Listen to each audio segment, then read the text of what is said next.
امی پلیز مان جائیں نا، آپ ابو کو کہیں گی تو وہ مان جائیں گی۔ ماں اسے اگنور کیے سبزی بنا رہی تھیں جبکہ وہ منتیں کرتے انہیں منانے کی ہر ممکن کوشش کر رہی تھی۔ بے چارگی اس کے چہرے سے عیاں تھی۔ زینب، ایک دفعہ کہاں ہے نا کہ جتنا پڑھنا تھا پڑھ لیا، بس اب گھرداری سیکھو اور اگلے گھر جانے کی تیاری کرو۔ ہم تمہاری شادی کرنا چاہتے ہیں، جتنی جلدی بیٹیوں کا بوجھ سر سے اتر جائے بہتر ہوتا ہے۔ امی کی بات پر اس نے آنسو بھری نگاہوں سے دیکھا۔ اسے دکھ ہوا۔ بیٹیوں کو بوجھ ہی کیوں سمجھا جاتا ہے؟ ان کی بھی آگے پڑھنے کی خواہش ہو سکتی ہے، ان کے بھی خواب ہو سکتے ہیں۔ جب لڑکوں کو موقع دیا جاتا ہے، ان کے لیے تنگی برداشت کر لی جاتی ہے، ان کی اعلیٰ تعلیم کو ضروری خیال کیا جاتا ہے، تو عورت کی تعلیم کو کیوں نہیں؟ امی کی بات پر جیسے اسے شدید دکھ ہوا۔ اس نے نگاہیں اٹھائے دیکھا، ان سے ایسی امید نہ ہو۔ اس کا خیال تھا کہ امی کے سامنے دو آنسو بہائے گی تو وہ موم ہو جائیں گی اور ابو کے سامنے عرضی پیش کریں گے، لیکن انہوں نے تو خود ہی بات ختم کر دی تھی۔ اس کی نگاہوں میں ہزار شکوے مچل گئے تھے، جیسے آخری امید ہے ٹوٹنے پر انسان بے بس ہوتا ہو۔ اس وقت اس کی حالت بھی ایسی ہی تھی۔ امی پلیز دیکھیں، سب سے اچھے نمبر ہیں میرے، جن کے کم نمبر ہیں وہ بھی آگے داخلہ لے چکی ہیں، تو میں کیوں نہیں؟ نہیں، میرے نمبروں کی وجہ سے مجھے اسکالرشپ مل جائے گا۔ بس 2 سال کی تو بات ہے، یوں چٹکی بجاتے گزر جائیں گے۔ اس کے بعد جو آپ کی مرضی۔ نم آنکھوں سے ایک آخری کوشش، ایک آخری بار التجا۔ کیا پتہ مان جائیں، کیا پتہ آنسو کام کر جائیں۔ اس نے ماں کے دونوں ہاتھ تھام لیے، ایموشنل کرنے کی کوشش کی۔ جب مائیں مان جائیں تو دنیا کی کوئی طاقت انہیں اولاد کا ساتھ دینے سے نہیں روک سکتی ہے۔ امید سے دیکھا، اس کی ماں مان جائیں پھر ابو کو منانا کون سا مشکل کام تھا۔ امیوں کے تو بائیں ہاتھ کا کھیل ہوتا ہے۔ بات 2 سال کی نہیں ہے زینب، بات اتنی تعلیم کی ہے جتنی ایک لڑکی کے لیے ضروری ہے۔ MSc ایک اچھی تعلیم ہے، اس کے بعد شادی کا فیصلہ درست ہوتا ہے۔ لڑکیوں کی بروقت شادی نہ ہو تو 100 مسائل ہوتے ہیں۔ تمہارے ابو نے کہہ دیا ہے بس اب گھرداری سیکھو اور تمہارا رشتہ دے کر چند ماہ میں شادی کر دیں گے۔ بہتر ہے کہ تم بھی گھر پر توجہ دو اور اچھی بچیوں کی طرح شادی کی تیاری کرو۔ اور ہاں، اپنے آپ کو دوسروں سے کمپیئر مت کرو، بس جو کہا ہے وہ کرو۔ اس کے ہاتھوں سے اپنے ہاتھ نکالتے ماں نے ایک ایک بات اسے باور کروائی تھی اور اٹھ کھڑی ہوئی۔ انہوں نے تو یوں کہا تھا جیسے کوئی بات ہی نہ ہو۔ اس نے تعصب بھری نگاہوں سے دیکھا، آخر سمجھ کیوں نہیں رہی تھی کہ اسے شوق تھا آگے پڑھنے کا، اور اس کا سب سے بڑا خواب بھی۔ دکھ کی انتہا پر پہنچتے اس کی آنکھوں سے آنسو نکل پڑے، بے دردی سے اس نے صاف کیے تھے۔ ماں اب سبزی اٹھا رہی تھیں، پتہ نہیں وہ کیوں نہیں سمجھ رہی تھیں کہ اسے آگے پڑھنے کا شوق ہے جیسے باقی لڑکیوں کو ہوتا ہے، کپڑوں، جوتوں اور آؤٹنگ، شادی کا۔ لیکن اس کا شوق مختلف تھا۔ اس کا خیال تھا کہ جیسے پہلے اعلیٰ تعلیم مکمل ہو جائے پھر شادی۔ شادی کا کیا ہے، کچھ عرصہ بعد بھی ہو جائے، قیامت تو نہیں نہ آ جائے گی۔ لیکن مائیں کیوں نہیں مانتی ہیں؟ اسے کیا پتا کہ ماؤں کے الگ مسائل ہوتے ہیں۔ اکلوتی ہوتی تو خود اس کے لیے ڈٹ جاتی ہیں، لیکن سب سے آخری اولاد تھی جسے باقی بہنوں سے اچھا پڑھایا تھا۔ لیکن اب خود بھی میاں بیوی عمر کے جس حصے میں آ گئے تھے وہاں پھر زندگی کا کوئی بھروسہ نہیں تھا۔ بس اسے بھی جلد از جلد اپنے گھر کا کرنا چاہتے تھے تاکہ خدا نہ خواستہ کل کلاں کو ان کو کچھ ہو بھی جائے تو بیٹوں پر اس کا بوجھ تو نہ ہو۔ لیکن جذباتی تھی، نہ سمجھتی تھی نہیں تھی اس کے لیے اپنا خواب ضروری تھا۔ شادی بعد میں بھی تو ہو جائے گی نا۔ میں بس آپ سے 2 سال مانگ رہی ہوں، مجھے MPhil کرنا ہے۔ MSc کو کون اہمیت دیتا ہے؟ انہیں خیالوں میں دیکھ کر زینب کو لگا کہ شاید وہ سوچ رہی ہیں اس کو رعایت دینے کو تیار ہیں، لیکن اس کے بعد ابھی جاری تھی کہ ماں نے اسے روک دیا۔ بس کب سے میں تمہاری فضول باتیں سن رہی ہوں۔ جتنی تعلیم ایک عورت کے لیے ضروری ہوتی ہے اتنی ہم نے تمہیں دلوا دی ہے۔ اس کے بعد ہمارے اتنے اخراجات نہیں کہ تمہیں مزید تعلیم دلوائیں۔ ویسے بھی ہم نے کون سا تم سے نوکریاں کروانی ہیں۔ اب جاؤ جا کر آٹا گوندھو، خبردار دوبارہ تمہارے منہ سے میں ایسی باتیں نہ سنوں۔ امی کی باتوں سے دل برداشتہ ہو کر وہ کچن میں چلی گئی۔ اب انہوں نے کہہ دیا تھا تو وہ بات نہیں کریں گی۔ کچن میں بھابھی کھچڑی بنا رہی تھی۔ اس نے بنا کچھ کہے آٹا نکالا اور گوندنے لگی، لیکن ساتھ ہی ساتھ وہ یہ سوچ رہی تھی کہ ابو سے بات کرے گی۔ ہو سکتا ہے کہ ابو مان جائیں۔ اس کی کلاس فیلوز اس سے کم نمبر ہونے کے باوجود آگے پڑھ رہی تھی اور وہ سب سے زیادہ CGPA لینے کے بعد بھی گھر بیٹھی تھی۔ اسے خود کے ساتھ یہ زیادتی لگ رہی تھی۔ جن لڑکیوں کو آگے پڑھنے کا شوق ہوتا ہے ان کے ساتھ ہی یہ ناانصافی کیوں ہوتی ہے؟ جو نہیں پڑھنا چاہتے ہیں ان پر تو زور دیا جاتا ہے، جبکہ جنہیں خواہش ہوتی ہے، جن کے خواب ہوتے ہیں، انہیں روندنے والے سب سے پہلے گھر والے ہی کیوں بنتے ہیں؟ یونیورسٹیز کی ایڈمیشن اوپن تھے، اسے کبھی یقین تھا کہ اس کا اسکالرشپ پر داخلہ ہو سکتا ہے، لیکن گھر والے مان کے نہیں دے رہے تھے۔ کوئی بھی ایک اس کے ساتھ کھڑا ہونے کو تیار نہیں تھا۔ اب اسے خیال آتے تھے کہ یا تو اسے باقی تعلیم بھی نہ دلواتے، اور اب اگر اسے شادی سے زیادہ پڑھائی کا شوق تھا تو اسے بھی تو پورا کرتے نا۔ لیکن نہیں، ایک ہی بات پکڑے بیٹھے تھے کہ اب شادی ہی ہوگی، بس جتنی پڑھائی حاصل کرنی تھی کر لی۔ آٹا گوندتے نہ جانے کب اس کی آنکھوں سے سیل رواں ہوا اور اسے اندازہ بھی نہیں ہوا تھا۔ کیا ہو گیا زینب؟ بھابھی نہ جانے کب سے اسے دیکھ رہی تھی۔ ان کی نگاہوں میں حیرت تھی۔ اس نے نگاہیں اٹھائیں تو انہیں اپنی طرف دیکھتے پا کر چور سی بن گئی، بے دردی سے بازو سے آنکھیں صاف کی۔ کچھ نہیں، بس شاید آنکھ میں کچھ چلا گیا ہے۔ بمشکل اپنے لہجے کو متوازن رکھتے جلدی سے آٹے کی پرات اٹھائی اور اسے شیلف پر رکھ کر ڈھک دیا۔ ہاتھ دھو کر کچن سے نکل کر سیدھی اپنے کمرے کی جانب چلی آئی۔ عجیب ہوتی جا رہی ہے یہ بھی، بھابھی نے کہہ کر اپنی توجہ دوبارہ چولہے کی جانب مرکوز کر لی۔ ابو، مجھے آپ سے کچھ کہنا ہے۔ رات کے کھانے کے بعد دونوں بھائی، ابو اور امی ساتھ بیٹھے تھے، جبکہ بھابھیاں اب کچن سمیٹ رہی تھیں۔ کھانے کے بعد اب ٹی وی لاؤنج میں محفل جمی ہوئی تھی۔ ایک بھائی اوپر والے پورشن میں رہتے تھے اور ایک نیچے اپنے والدین کے ساتھ۔ زینب کو بات کرنی تھی، اس لیے وہ ان کے پاس چلی آئی۔ ابو نے سر اٹھا کر اس کی جانب دیکھا اور چائے کا کپ تھام لیا۔ ابو کے بعد اس نے باقی سب کو چائے دی اور پھر ان کے پاس آ کر دوبارہ انہیں مخاطب کیا۔ ابو، میں آگے پڑھنا چاہتی ہوں۔ اس کے بعد پر ابو سمیت بھائیوں اور امی کی توجہ بھی ان کی جانب مبذول ہو گئی۔ امی کے چہرے پر غصے کے آثار نمودار ہو گئے تھے۔ انہوں نے منع بھی کیا تھا کہ وہ ایسی کوئی بات اب کسی سے بھی نہ کرے، لیکن زینب ہی کیا جو مان جائے۔ وہ لوگ اس کی شادی پلان کر رہے تھے اور اس کے شوق ہی پڑھنے کے ختم نہیں ہو رہے تھے۔ تعلیم تو تمہاری مکمل ہو چکی ہے زینب۔ ابو کی آواز معتدل تھی، انہوں نے جیسے اسے یاد دلایا ہو جسے وہ بھول چکی ہو کہ اب وہ گریجویٹ ہے۔ ابو کی آواز ایسی تھی کہ جس میں نہ نرمی تھی اور نہ ہی سختی، لہجہ اور آواز متوازن تھی۔ ابو نے بات کرتے نگاہوں میں بیوی کی جانب دیکھا اور پوچھا کہ کیا انہوں نے یہ نہیں بتایا کہ ابو اس کی شادی کا ارادہ رکھتے ہیں؟ ابو نے بات کرتے نگاہوں میں بیوی کی جانب دیکھا اور پوچھا کہ کیا انہوں نے یہ نہیں بتایا کہ ابو اس کی شادی کا ارادہ رکھتے ہیں، بلکہ رشتہ تقریباً ہو چکا ہے۔ بیوی نے نگاہیں پھیر لیں کہ اب خود ہی سوال جواب کریں اور سمجھائیں۔ وہ تو سمجھا کر تھک گئی ہیں۔ ابو، میں ایم فل کرنا چاہتی ہوں۔ اس کے لہجے میں التجا شامل تھی۔ ایک آس کہ ابو مان جائیں۔ مزید پڑھنے کے شوق کے پیش نظر ماں سے ڈانٹ کھانے کے بعد بھی باپ کے پاس سوال بنی کھڑی تھی۔ ادھر بیٹھو۔ ابو نے اپنے پاس جگہ بنائی۔ وہ بیٹھ گئی اور نظریں نیچی رکھیں۔ بھائیوں کی نگاہیں بھی کبھی ان پر اور کبھی ٹی وی پر سفر کرتی تھی۔ تمہاری خواہش کے پیش نظر میں تمہیں اس سے زیادہ بھی پڑھا سکتا، لیکن میری خواہش ہے کہ اب تمہاری شادی کر دیں۔ بھائی صاحب کتنی دفعہ مجھ سے تمہارے رشتے کی حذیفہ کے لیے بات کر چکے ہیں، لیکن تمہاری تعلیم کی وجہ سے میں انہیں ٹالتا رہا ہوں۔ شادی کے بعد تم چاہو تو پڑھ سکتی ہو۔ ابھی میں انہیں ہاں کر چکا ہوں۔ ابو کے کہنے پر اس نے بے بسی سے نگاہیں اپنے ہاتھوں پر جمائے رکھیں۔ اس کی سنوائی نہیں ہوئی تھی۔ وہ خاموش بیٹھی رہی کہ ابو کی بات کا کیا جواب دیتی۔ باپ کے سامنے خاموش رہنا اور سوال جواب نہ کرنا، یہی تو سکھایا تھا ماں نے، اور سختی سے تاکید بھی کرتی تھی، تو وہ بھی خاموشی اختیار کیے رہی۔ حذیفہ جو چچا زاد تھا، جس کی واجبی سی شکل اور تعلیم تھی، لیکن کاروبار اچھا جمایا ہوا تھا، لیکن اسے عورتوں پر بس حکومت کرنا آتی تھی، عزت کرنا نہیں جانتا تھا۔ اسے پڑھی لکھی عورتیں بری لگتی تھیں۔ اس کے نزدیک عورتوں نے گھر ہی سنبھالنا ہوتا ہے، تو انہیں تعلیم دلوانے کی کیا ضرورت ہے؟ بہتر ہے کہ گھر پر رہیں اور گھرداری سیکھیں۔ جاؤ بھابھی کی کچن میں مدد کرو۔ اسے کافی دیر باپ کے پاس بیٹھے دیکھ کر ماں کو بلاخر اسے کہنا پڑا۔ اس کی خاموشی کو پا کر کیا بتا باپ مان ہی جائیں، تو بلاخر انہیں اسے وہاں سے ہٹانا پڑا۔ وہ خاموشی سے اٹھ گئی، لیکن کچن میں جانے کی بجائے وہ اپنے کمرے میں چلی آئی تھی۔ وہ آنسو جو ان سب کے سامنے باندھے ہوئے تھے، وہ اب کھل کر برس رہے تھے۔ کمرے میں داخل ہو کر اس نے دروازہ بند کر لیا تھا اور بیڈ کی پائنتی سے ٹیک لگا کر نیچے بیٹھتے ہوئے اس نے اپنے آنسوؤں کو بہنے دیا۔ ابو، پڑھنے دیں اسے، اگر وہ پڑھنا چاہتی ہے۔ شادی کا کیا ہے، 2 سال بعد بھی ہو جائے گی۔ بڑے بھائی کے کہنے پر ابو سے پہلے امی بول پڑی تھیں۔ چھوٹے بھائی البتہ سکون سے ٹی وی کی جانب متوجہ تھے۔ ان کی بلا سے جو ہوتا ہے ہونے دیں، باپ ہیں، ان کی ہی ذمہ داری ہے اور وہ کریں پوری۔ تعلیم صرف نام کی نہیں ہو جاتی ہے، بلکہ پیسہ چاہیے ہوتا ہے، اور تمہارے ابو کے پاس جو تھا وہ تم بھائیوں کی مہنگی یونیورسٹیوں کی تعلیم کے ساتھ ساتھ بیٹیوں کی تعلیم اور جہیز پر لگا دیا۔ اب اگر تم اسے پڑھانا چاہتے ہو تو اٹھا لو اس کے تعلیمی اخراجات، ہمیں اعتراض نہیں ہے، اگلے 2 سال تک انتظار کر لیتے ہیں۔ جو بات انہوں نے بیٹی کو نہیں کہی تھی، وہ بیٹے کو کہہ دی تھی۔ بیٹوں کے جواب کیا ہوں گے وہ جانتی تھی، اس لیے پردہ رکھے بغیر کہہ دیا۔ اب اگر انہیں ہمدردی ہو رہی تھی تو کل انہیں زحمت ہونا شروع ہو جائے گی۔ جب اپنے بچوں کی ذمہ داری کے ساتھ ساتھ بہن کی ذمہ داری بھی اٹھانا پڑے گی تو بیویوں کے منہ ٹیڑھے ہوں گے۔ زبان سے اگر شوہر کے ڈر کے مارے اقرار نہ بھی کریں تو اپنے اعمال سے ضرور جتائیں گے۔ جو ہمدردی کا کیڑا بھی ایک بھائی کو ہٹا تھا، انہوں نے بروقت ہی اس کا سر کچلنا ضروری خیال کیا تھا۔ مجھے اپنی بیوی بچوں کے اخراجات اٹھانے ہوتے ہیں، اگر ماہانہ 5-10 ہزار کی بات ہے تو میں دینے کو تیار ہوں۔ باقی آپ احمد کو کہیں، اور کچھ تو سیونگز آپ کے پاس ہوں گی تو مینیج ہو جائے گا۔ ان کی بات پر دوسرے بھائی احمد بوکھل آئے تھے۔ بھلا ان کے پاس کہاں سے آئے؟ وہ کیسے مینیج کرتے؟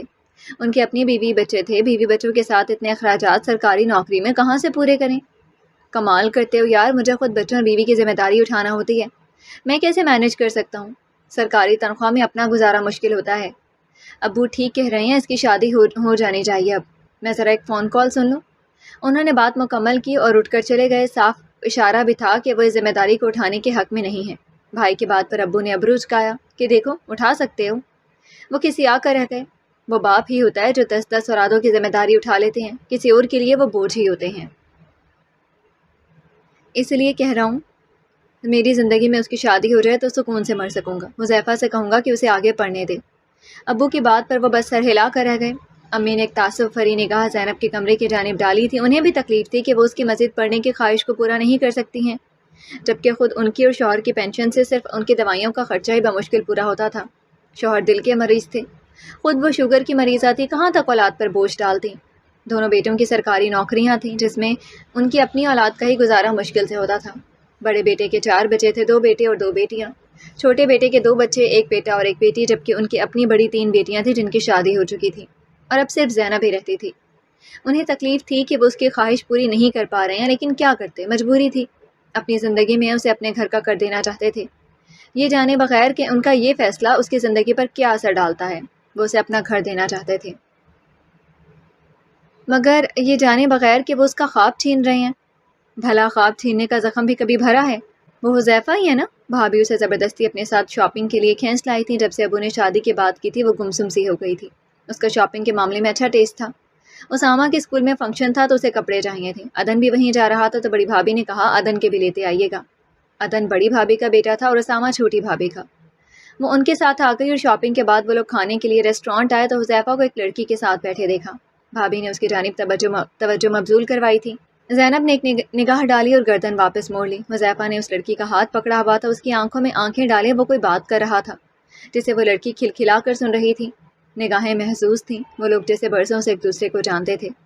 اس کا منگیتر اور ہونے والا شوہر کسی اور عورت کے ساتھ تھا۔ اس کی آنکھوں میں مرچیں سی بھر گئی تھیں۔ اس شخص کے ساتھ اس نے ساری زندگی گزارنی تھی جو کسی اور کے ساتھ اپنا وقت گزار رہا تھا، جسے یہ خیال بھی نہیں تھا کہ اسے اس وقت اس کی ہونے والی بیوی کو دیکھ کر اذیت کا شکار ہو رہی ہے۔ زینب کی پلٹی نگاہ بے نیاز تھی، جیسے اسے فرق ہی نہ پڑا ہو، لیکن غور کرنے پر اس کی آنکھوں میں ہلکی سی بے چینی کی لہر پیدا ہوئی تھی جس نے عیاں کیا تھا کہ اسے فرق پڑا ہے۔ خود سے منسلک مرد کا دوسری عورتوں کے ساتھ دیکھنا اچھا کسے لگتا ہے؟ بھابھی کے سامنے اسے خود کو ایسے ہی ظاہر کرنا تھا، برا اسے بھی لگا تھا، لیکن بھابھی کے سامنے وہ کیا کہتی اور کیسا تاثر دیتی؟ اس لیے اپنے تاثرات سنجیدہ رکھے تاکہ اپنی عزت نفس بچا سکے۔ آپ کیا لیں گی؟ اس نے بنا کچھ کہے اور نوٹس لیے بات بدل دی، کیونکہ وہ جانتی تھی کہ حذیفہ کی خصلت کیسی ہے۔ وہ پہلے بھی حذیفہ کو چند ایک لڑکیوں کے ساتھ دیکھ چکی تھی، اب ایک بار اور دیکھ لیا تو کیا کر سکتی تھی؟ بات کرنا چاہتی تھی لیکن بھابھی سے نہیں، حذیفہ سے ہی۔ بہتر بھی یہی ہوتا کہ جس سے مسئلہ ہو بات اسی سے کی جائے۔ میں تمہارے بھائی سے بات کروں گی۔ جب حذیفہ جانتا ہے کہ اس کا تمہارے ساتھ رشتہ ہو چکا ہے تو اسے پھر ایسی حرکتیں نہیں کرنی چاہیے۔ بھابھی نے اس کی خاموشی کو سمجھتے کہا تو اس نے بنا کچھ کہے آرڈر لکھوایا تھا، وہ اس پر کیا کہتی؟ جب سب گھر والے جانتے بوجھتے اسے کھائی میں دھکا دینے پر تیار تھے تو وہ کیا کرتی؟ کس سے کہتی؟ حذیفہ کی حرکتیں کسی سے پوشیدہ تو نہیں تھیں۔ اس کے باوجود اس کا رشتہ زینب کے لیے نہ صرف گھر والے قبول کر چکے تھے بلکہ عید کے بعد باقاعدہ شادی بھی رکھ دی۔ وجہ اس کا اچھا کاروبار اور ابو کا سگا بھتیجا ہونا تھا۔ اپنوں کو دیکھ کر تو سارے قصور معاف کر دیے جاتے ہیں، اسے بھی اپنا سمجھ کر رشتہ دے دیا گیا تھا اور اس کا ہر برا عمل نظر انداز کر دیا گیا تھا۔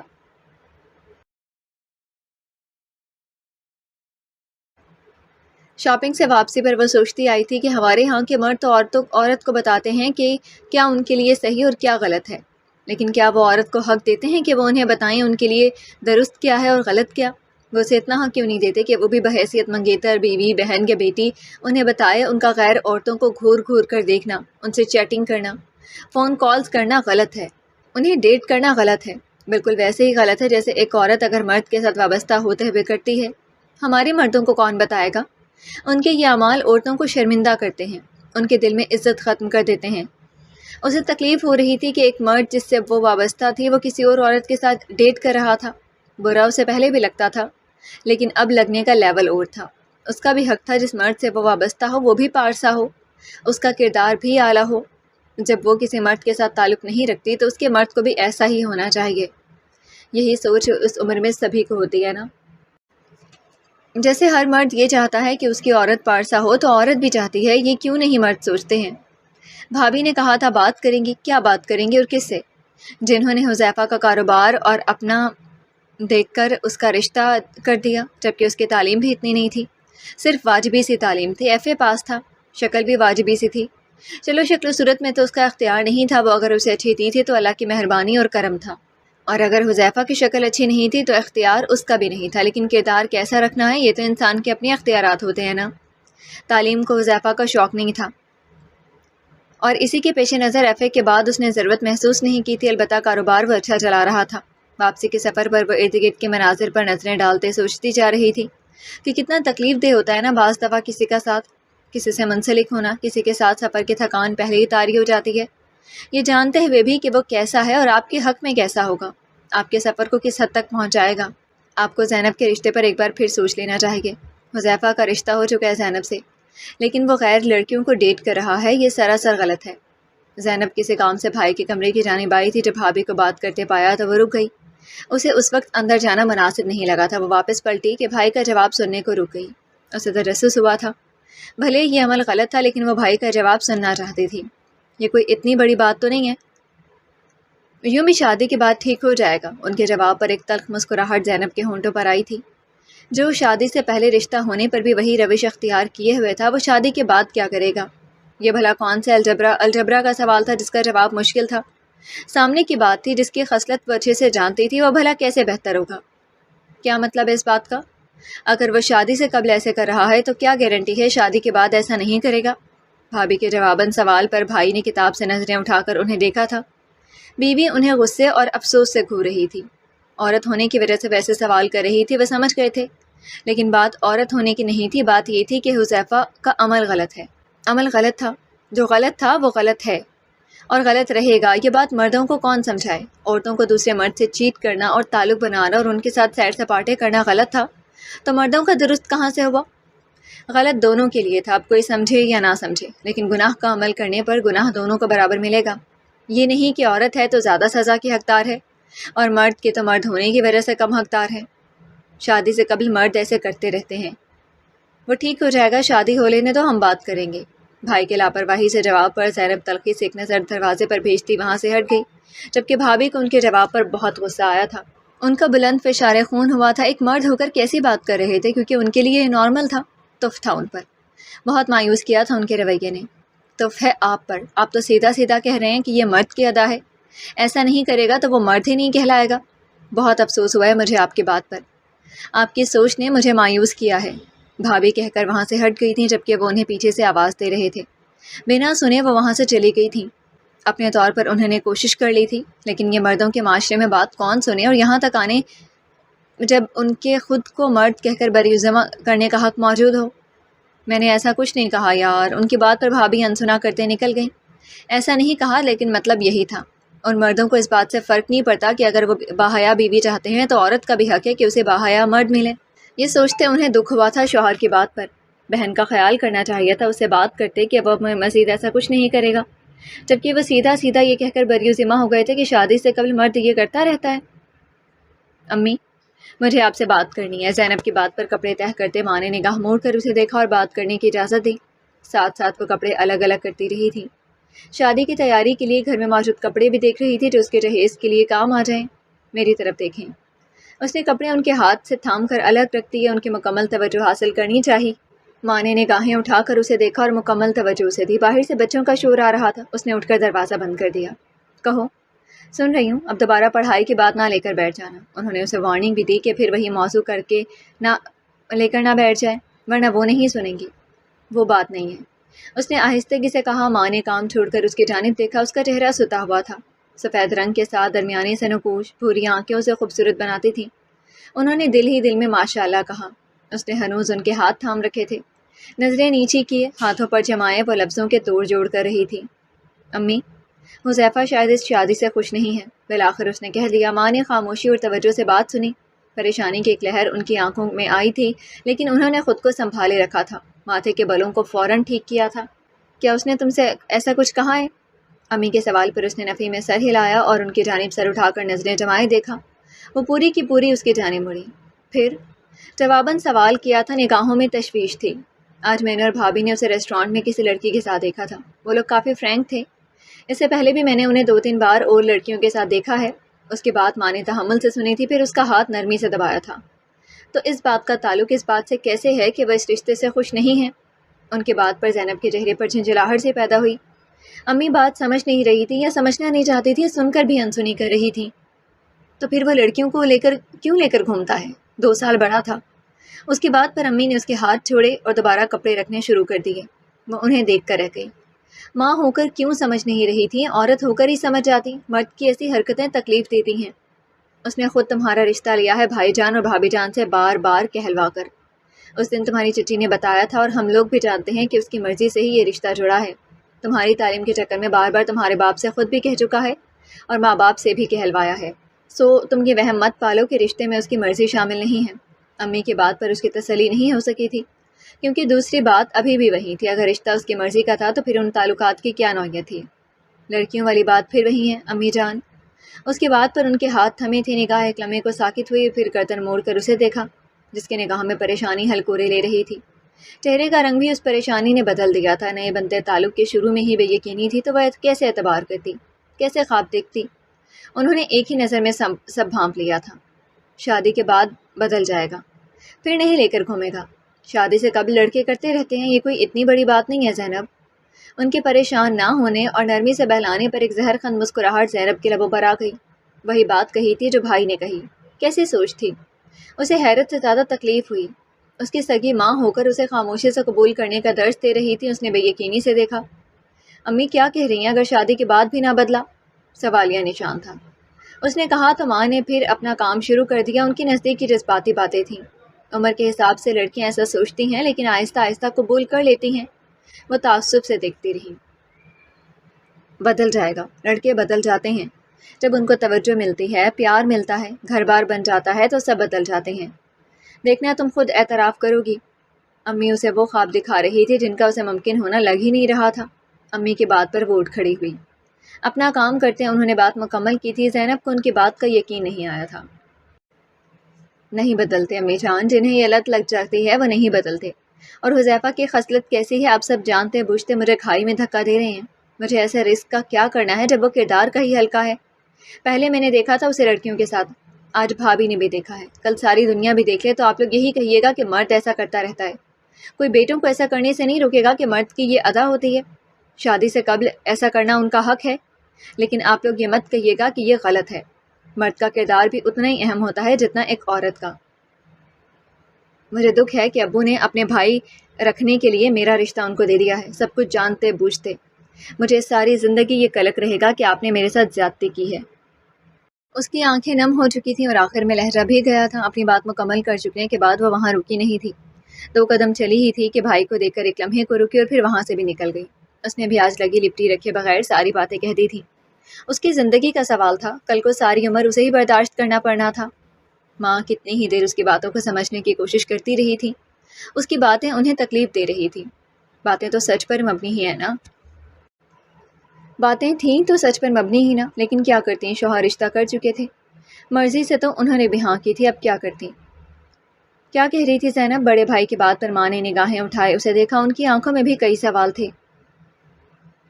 اس کا دل کیا تھا کہ حذیفہ سے فون کر کے پوچھے کہ وہ لڑکی کون تھی، لیکن پھر خود کو روک دیا کہ ان کے ہاں شادی سے پہلے لڑکے لڑکی کا یوں باتیں کرنا معیوب سمجھا جاتا تھا، اور وہ بھی تب زیادہ ہی خیال کیا جاتا جب لڑکی خود لڑکے کو فون کرے یا بات کرنے کی کوشش کرے۔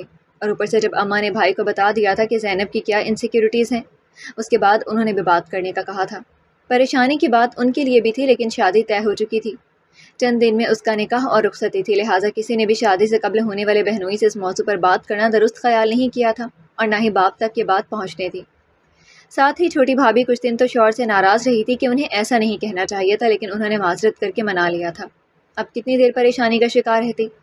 لیکن بہرحال بھائی صاحب نے توبہ کی تھی کہ آئندہ بیوی کے سامنے ایسی باتوں سے گریز کرنا ہے۔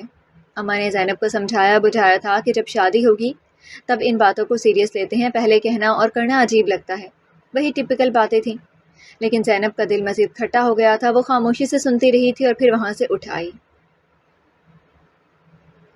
سب کے نزدیک مرد شادی سے قبل ایسا کرتا ہے، یہی جواب تھا، کوئی ان مردوں کو روکتا کیوں نہیں ہے؟ لڑکی کرے تو پورا معاشرہ یاد رکھتا ہے اور رکنے پر تیار ہوتے ہیں، بتاتا ہے کہ لڑکی کو کیسا ہونا چاہیے، عورت کیسی ہوتی ہے، ضرورت پڑے تو سنسار کرنے کو بھی تیار ہوتا ہے، لیکن لڑکی کی باری پر سب کی آنکھیں بند ہو جاتی ہیں، سوچ بڑی ہو جاتی ہے اور ان کی یادداشت کو گرہن لگ جاتا ہے۔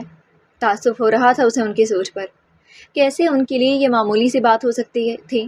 سوچ سوچ کر ہی اس کا دماغ جیسے پھٹنے کو تھا۔ پھپھو اماں بلا رہی ہیں۔ اسامہ کی بات پر وہ اپنے خیالوں سے چونکی، جو ٹیرس پر نیچے نہ جانے پودوں کو دیکھتے کہاں گم ہوئی پڑی تھی۔ اس نے سر ہلایا تو اسامہ بھاگتا نیچے چلا گیا۔ نیچے آئی تو اماں نے اسے نکاح کے جوڑے کے لیے کچھ پیسے دیے تھے، جاؤ اپنی ضروری چیزیں جو رہتی ہیں لے آؤ۔ امی کے پیسے پکڑانے پر اس نے نگاہیں اٹھائے دیکھا، ہزار شکوے مچل رہے تھے۔ اس کا خیال تھا کہ شاید امی ابو سے بات کریں گی، اور ابو چچا سے تو شاید یہ رشتہ نہ رہتا، کچھ تو ہوتا، لیکن سب کے نزدیک یہ پریشان کرنے والا معاملہ ہی نہیں تھا۔ پیسے لیے وہ کمرے میں چلی آئی۔ بقرہ عید کا چاند نظر آ گیا تھا۔ اس کا مطلب ہے کہ صرف 10 دنوں کے اندر ہی اس کی شادی تھی۔ اچانک ہی جیسے اس کے تمام اندرونی اعضاء کو پکڑ کر کسی نے اکٹھا مروڑ دیا ہو۔ بیڈ پر پیچھے کی جانب لیٹتے اس نے بے بسی سے دیکھتے آنکھیں موند لیں، دو آنسو چپکے سے ہی آنکھوں کے کناروں سے بہہ نکلے تھے۔ کم آن یار تحریم، آج نہیں، آج مجھے کچھ ضروری کام ہے، کل چلیں گی لنچ پر؟ ٹھیک ہے، شاپنگ پر بھی done, good bye sweetheart. Huzaifa نے موبائل بند کر کے بیڈ کی جانب اٹھالا اور خود واش روم کی جانب بڑھ گیا۔ کچھ دیر بعد فریش ہو کر ماں کے پاس پہنچا تھا۔ تم سادگی سے شادی کرنا چاہتے ہو؟ ماں کی آواز میں حیرت تھی۔ موبائل پر چیٹ کرتے حذیفہ نے سر اٹھا کر ماں کو دیکھا، نفی میں سر ہلایا۔ میں چچا کا خیال کر رہا ہوں، نکاح سادگی سے اور ولیمہ دھوم دھام سے ہوگا، آپ جسے چاہیں بلا لیں، اور ہاں یہ پیسے لے جائیں، زینب کو شاپنگ کروا دیں، اس کی مرضی کی، بلکہ ایسا کرتے ہیں کہ ہم اسے ساتھ لے جا کر شاپنگ کرواتے ہیں، ٹھیک ہے نا؟ اس بہانے اسے دیکھ اور مل بھی لوں گا۔ اچانک ہی اس نے پروگرام بنایا اور جس لڑکی سے چیٹ کر رہا تھا اسے لو یو ثانیہ کہہ کر فون بند کرتے ماں سے مخاطب ہوا تھا، اور ساتھ ہی منتظر نگاہوں سے دیکھا۔ ٹھیک ہے پتر، جیسے تیری مرضی، تو گڈی نکال، میں ذرا چادر لے آؤں۔ وہ اٹھ کر کمرے سے چادر لینے چلی گئی تھی، جبکہ وہ اب زینب کے خیالوں سے مخاطب تھا۔ پیاری تو تم ہو، بس یہ پڑھائی کا زوم نہ ہو اور ذرا کم بولو، اور ذرا کم گوری ہوتی تو میرے ساتھ اور زیادہ جچتی۔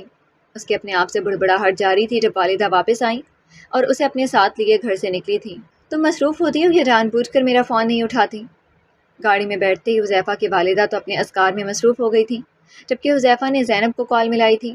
تیسری بیل پر تاخیر کے بعد کال اٹھائی گئی تھی۔ اٹھاتی اس نے مشکوک انداز میں پوچھا تھا، ناراض سا لہجہ تھا۔ دوسری جانب سے زینب نے گہرا سانس لیا، اسے حذیفہ کا انداز کچھ عجیب لگا تھا۔ میں کچن میں تھی۔ کہیے آپ نے کس لیے فون کیا؟ اسے وضاحت دینا پسند نہیں تھا، لیکن پتہ نہیں کچھ ایسی جگہیں کیوں بن جاتی ہیں جدھر ہمیں وضاحت دینی پڑتی ہے۔ تھکی سی آواز حذیفہ نے بھی محسوس کر لی تھی، اس لیے مزید اس نے کچھ نہیں کہا تھا۔ ٹھیک ہے تم ریسٹ کرو۔ اس نے کال بند کر دی تھی۔ حذیفہ کو شاید اس کا دیر سے کال اٹھانا برا لگا تھا، مگر اب وہ کیا کرتی، بوجھل دل سے وہیں بیڈ پر بیٹھ گئی۔ یا اللہ، بے ساختہ اس نے پکارا تھا۔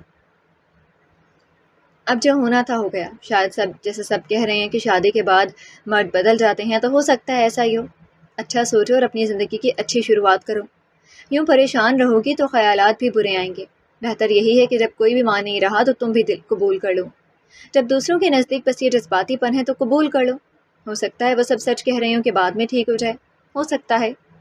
بھابھی اسے چچی کی اور حذیفہ کی آمد کا بتانے آئی تھی۔ اسے خاموشی سے غیر مرئی نقطے کو دیکھتے پا کر افسردہ دیکھ کر اسے سمجھایا تو اس نے ناسمجھ نگاہوں سے انہیں دیکھا۔ حذیفہ کی کال کے بعد وہ ملال زدہ بیٹھی تھی۔ بھابھی کی بات پر ہلکی سی مسکراہٹ دکھائی تھی۔ یہ ایک کوشش تھی کہ بالآخر تھک کر وہ مان چکی تھی۔ ہونے کو تو کچھ بھی ہو سکتا ہے نا۔ اس کی بات کا نہ جانے کیا مطلب تھا، انہیں سمجھ نہیں آ سکے، لیکن بہرحال انہوں نے اپنے مطلب کے مطابق مطلب لیا تھا، جبکہ زینب کے مطابق ہونے سے مراد وہی تھی، کچھ بھی ہو سکتا ہے۔ ہاں، ہونے کو کچھ بھی ہو سکتا ہے، اور حذیفہ اپنی پرانی روش چھوڑ بھی سکتا ہے۔ ہم اچھا سوچتے ہیں۔ اب اٹھو، شاباش، کپڑے تبدیل کرو اور چچی سے ملنے آؤ، نکاح کی شاپنگ کے لیے تمہیں لینے آئی ہیں۔ نرمی سے اسے اٹھایا اور واش روم کی جانب بھیجا۔ اچھا، حذیفہ اس لیے کال کر رہا تھا۔ خود بھابھی وہیں بیٹھی رہی تھی کہ ساس کا حکم تھا اسے ساتھ لے کر آئیں۔ بھابھی کے ساتھ جب وہ ڈرائنگ روم میں آئی تو حذیفہ کو بھی پا کر اسے حیرانی ہوئی تھی کہ وہ بھی ان کے ساتھ شاپنگ پہ لے جا رہا ہے، لیکن جلد ہی اپنی حیرت پر قابو پاتے ہوئے چچی کے پاس ہی سلام کرتے بیٹھ گئیں۔ وہ غالباً اسی لیے فون اٹھانے پر ناراض تھا، اس لیے اسے نہیں بتایا تھا کہ وہ اسے شاپنگ پر لے جانا چاہتا ہے۔ چلیں امی اور زینب، تم بڑی چادر نہ لیتی کیونکہ ہم گاڑی پر جا رہے ہیں، کوئی مسئلہ نہیں تھا۔ اسے شاید زینب کا بڑی چادر لینا اچھا نہیں لگا تھا، اسے بولڈ، کانفیڈنٹ لڑکیاں اچھی لگتی تھیں، جس کا برملا اظہار بھی کر دیا تھا۔ اس بات پر ماں نے اس کی جانب اور اس نے ماں کی جانب دیکھا، جبکہ چچی سکون سے بوتل کا گلاس رکھتے اٹھی تھی۔ انہیں جیسے اس کی بات سے کوئی فرق نہیں پڑتا تھا، یا وہ اس کے معاملات میں بولنا نہیں چاہتی تھی، جبکہ زینب کو اس کا کہنا برا لگا تھا۔ اس نے جتاتی نگاہ ماں کی جانب ڈالی اور پھر حذیفہ کی طرف دیکھا۔ وہ اپنی اس بڑی سی چادر میں خود کو محفوظ سمجھتی تھی، بھلے حذیفہ اس کے ساتھ تھا، مگر خود کے لیے وہ خود ہی تحفظ قائم کیے گھر سے نکلنا چاہتی تھی۔ میں ایسے زیادہ کمفرٹیبل ہوں، کہہ کر وہ اٹھ کھڑی ہوئی۔ جبکہ مزید کچھ کہے وہ باہر نکلا تھا، اسے زینب کا یوں بولنا اچھا نہیں لگا تھا، وہ اس کے لیے ہی لاج رکھ لیتی۔ آپ لوگ آ جائیں، میں انتظار کر رہا ہوں۔ چچی نے اس کی جانب دیکھا۔ اگر وہ کہہ رہا ہے تو تم بدل آؤ۔ اس نے نفی میں سر ہلایا۔ اب کی بار چچی کو لگا کہ انہیں اسے سمجھانا چاہیے، انہوں نے اس سے بھی کہہ بھی دیا۔ زینب کے کندھوں میں اچانک ہی درد اٹھنے لگا، اسے لگا کہ اس کی کمر میں یہ درد سرایت کرتا جا رہا ہے۔ میں ایسے ٹھیک ہوں، بازار میں 100 طرح کے لوگ ہوتے ہیں، مجھے اچھی طرح کور ہو کر جانا زیادہ اچھا لگتا ہے، سیکیور فیل ہوتا ہے۔ نرمی سے اس نے قدرے تفصیل سے انہیں کہا تھا۔ آنکھوں سے تھکن زبان پر آنے نہیں دی تھی، اسے لڑنا نہیں آتا تھا اور نہ ہی وہ بحث کرتی تھی، مصلحت پسندی وہ اختیار کر لیتی تھی۔ ابھی مصلحت کے تحت اس نے کہا تھا، اور اگر ایک بار وہ مزید کہتی تو شاید وہ ان کی بات مان جاتی۔ اب جب ساری زندگی گزارنی ہی ان کے ہمراہ تھی تو پھر ان کی بات ماننے میں کیا حرج تھا، بھلے خود پر جبر کرنا پڑتا جو درست نہ ہوتا، لیکن یہی تو امی کہتی تھی کہ سسرال کی ناجائز باتیں بھی ماننا پڑتی ہیں۔ گو غلط ہوتا ہے، لیکن جس تھکن کا وہ شکار ہو رہی تھی وہاں وہ کیا کرتی؟ امی کا پڑھایا ہوا سبق تھا، وہ اس سبق کو یاد کرنے کی کوشش کر رہی تھی۔ اب کی بار چچی نے کچھ نہیں کہا تھا اور اس کے ساتھ ہی باہر نکلی تھی، البتہ بیٹی کی نافرمانی کرنے پر ان کے ماتھے پر بل آیا تھا، اب زینب کی بلا سے۔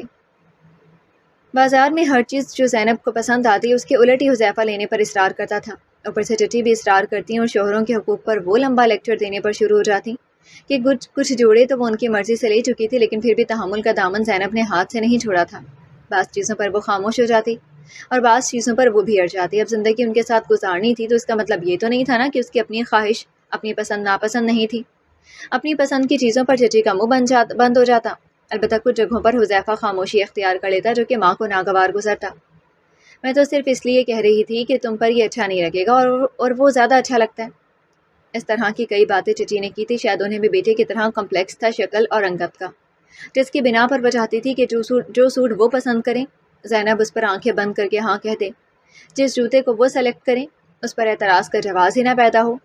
بھلا اگر ایسا ہی کرنا تھا تو اسے ساتھ نہ لاتے، کچھ ان کی پسند کا لیتے، کچھ اپنی مرضی سے لیتے۔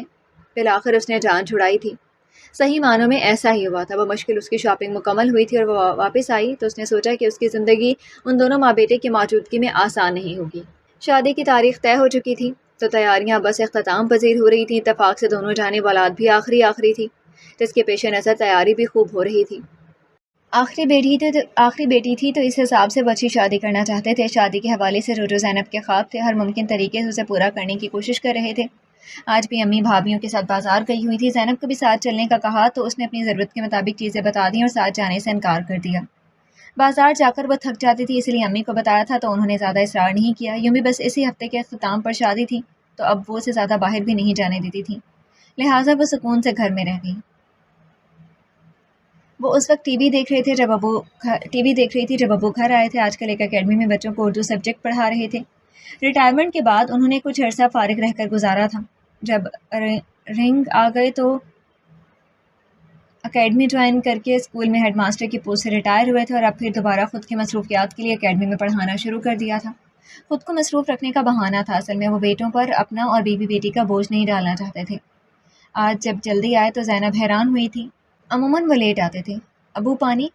وہ صوفے پر بیٹھے تو جلدی سے پانی لے کر آئی، سر اٹھا کر نرمی سے اسے دیکھتے گلاس تھام لیا اور پانی پی کر اسے واپس کر دیا۔ کھانا لاؤں؟ واپس کچن کی جانب جاتے اس نے پوچھا تو انہوں نے نفی میں سر ہلایا۔ بھوک نہیں ہے، ادھر آؤ تو میرے پاس بیٹھو۔ وہ اس بات میں سر ہلاتے گلاس کچن میں رکھ کر آئی اور ابو کے پاس بیٹھ کے شاید کچھ بات کرنا چاہتے تھے۔ بچے کدھر ہیں؟ شانت ماحول تھا، صرف ٹی وی کے چلنے کی آواز آ رہی تھی، ورنہ اس وقت تو گھر میں ادھم مچا ہوتا۔ کھانا کھا کر سو گئے ہیں۔ اس کے جواب پر انہوں نے سر ہلایا۔ وہ کچھ بات کرنا چاہتے تھے، شاید تمہید باندھ رہے تھے یا ہچکچا رہے تھے۔ جب سے تمہاری شادی کی بات ہوئی ہے تم چپ سی ہو گئی ہو۔ ابو کی بات پر ایک زخمی سے مسکراہٹ اس کی ہونٹوں کو چھو گئی تھی۔ اب انہیں کیا بتاتی کہ آگے پڑھنے کا خواب تھا جس کا نامکمل نام ہونا اسے اپنی شادی سے خوش ہونے سے روکتا تھا۔ حذیفہ کا کردار سوالیہ نشان تھا۔ آنے والی ازدواجی زندگی اسے خوفزدہ کرتی تھی۔ اب وہ خاموش ہوتی یا نہ ہوتی، کرتی تو کیا کرتی؟ یوں ہی آپ کو لگتا ہے زبان پر ہزاروں شکوے تھے، لیکن اس نے ایسی کوئی بھی شکایت نہیں کی تھی، جبکہ اس کے بتانے پر انہوں نے گہری نگاہوں سے دیکھا۔ اچھا، میرا وہم ہوگا، زیادہ اصرار نہیں کیا تھا، بس نگاہ میں جان لیا تھا کہ وہ انہیں بتانا نہیں چاہتی تھی۔ ابو؟ کچھ دیر کی خاموشی کے بعد اس نے انہیں مخاطب کیا۔ وہ جو ٹی وی کی جانب متوجہ ہو گئے تھے، رخ موڑ کر اسے دیکھا۔ نگاہوں میں سوال تھا۔ آپ نے حذیفہ سے میرے آگے پڑھنے کے بارے میں بات کی ہے؟ ہلکی سی آس اس کی نگاہوں میں تھی۔ انہیں اچانک ہی افسوس ہوا کہ کاش وہ صحت مند ہوتے اور اسے آگے پڑھا سکتے۔ باپ کے بس میں ہو تو وہ ساری کائنات اپنی اولاد کے نام کر دے۔ میں نے حذیفہ سے بات کی ہے اور میں پھر کروں گا۔ وہ تمہیں پڑھنے دے گا جتنا تم پڑھنا چاہتی ہو، ابو نے اب کی بار پورے یقین سے کہا تھا۔ زینب نے سر ہلا دیا۔ مزید کہنے کا سوال اس کی نگاہوں نے راستے میں ہی روک دیا تھا۔ ابو کی نگاہیں اس نے پڑھ لی تھیں۔ شکریہ ابو جی، مجھے یقین ہے کہ آپ نے کہا ہوگا، پر یقین لہجہ تھا۔ شکریہ کی کیا بات ہے؟ تم میری آخری اولاد ہو، بھلا تمہارے لیے آسانیاں نہیں چاہوں گا تو کس کے لیے چاہوں گا؟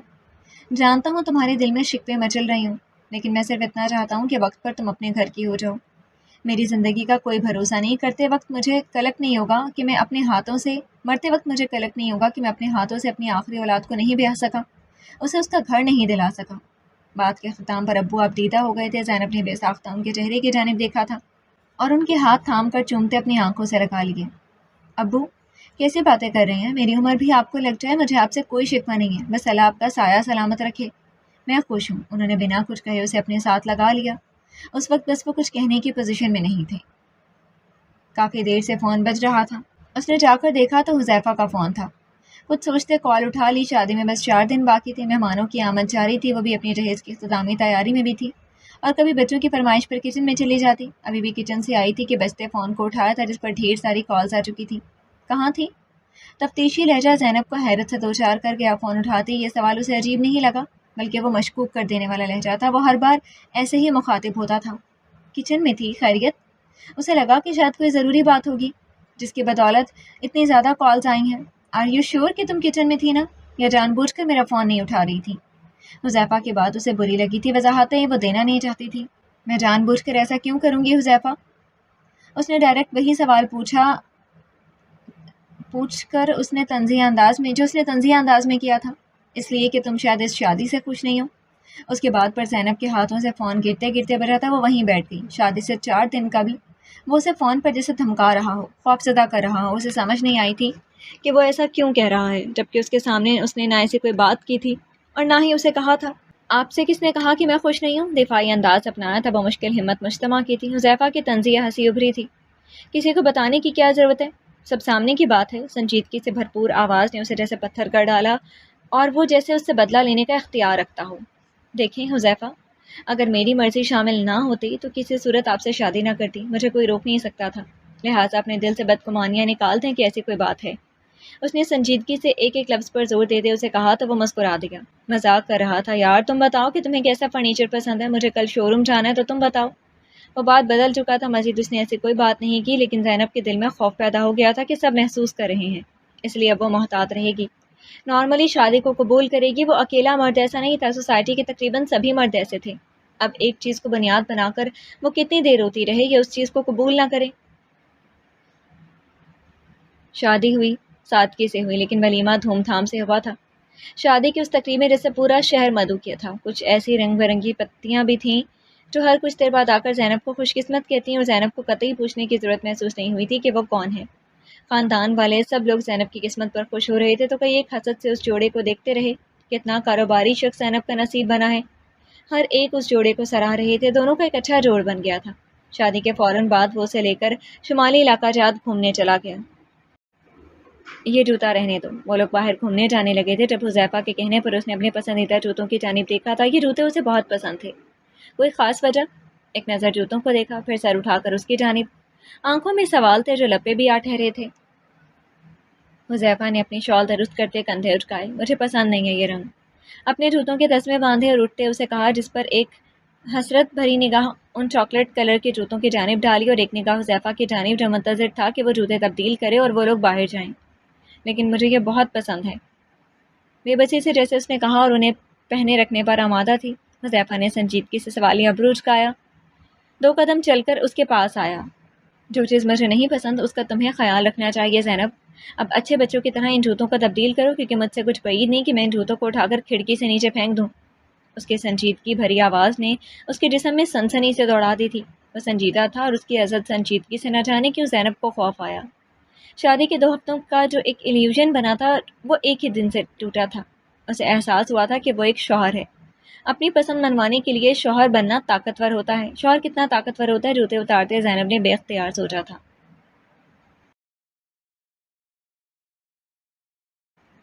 میری پسند کا خیال رکھیں گے؟ ہوٹل سے نکلتے زینب کے سوال پر اس نے ناسمجھی سے دیکھا۔ مجھے اگر آپ کی ڈریسنگ پسند نہ آئے یا آپ کی کوئی عادت بری لگے گی تو آپ اسے بدلیں گے۔ جیسے آپ کی پسند کا خیال کرتے میں نے اپنے پسندیدہ رنگ کے جوتوں سے دستبرداری اختیار کی ہے۔ سوالیہ نگاہوں سے دیکھنے پر زینب نے تفصیل سے اپنا سوال دہرایا تو کچھ دیر حذیفہ نے اس کی جانب دیکھا تھا۔ اسے زینب کی یہ جرت اچھی نہیں لگی تھی۔ سوال کرتی عورت یوں بھی اسے پسند نہیں تھی۔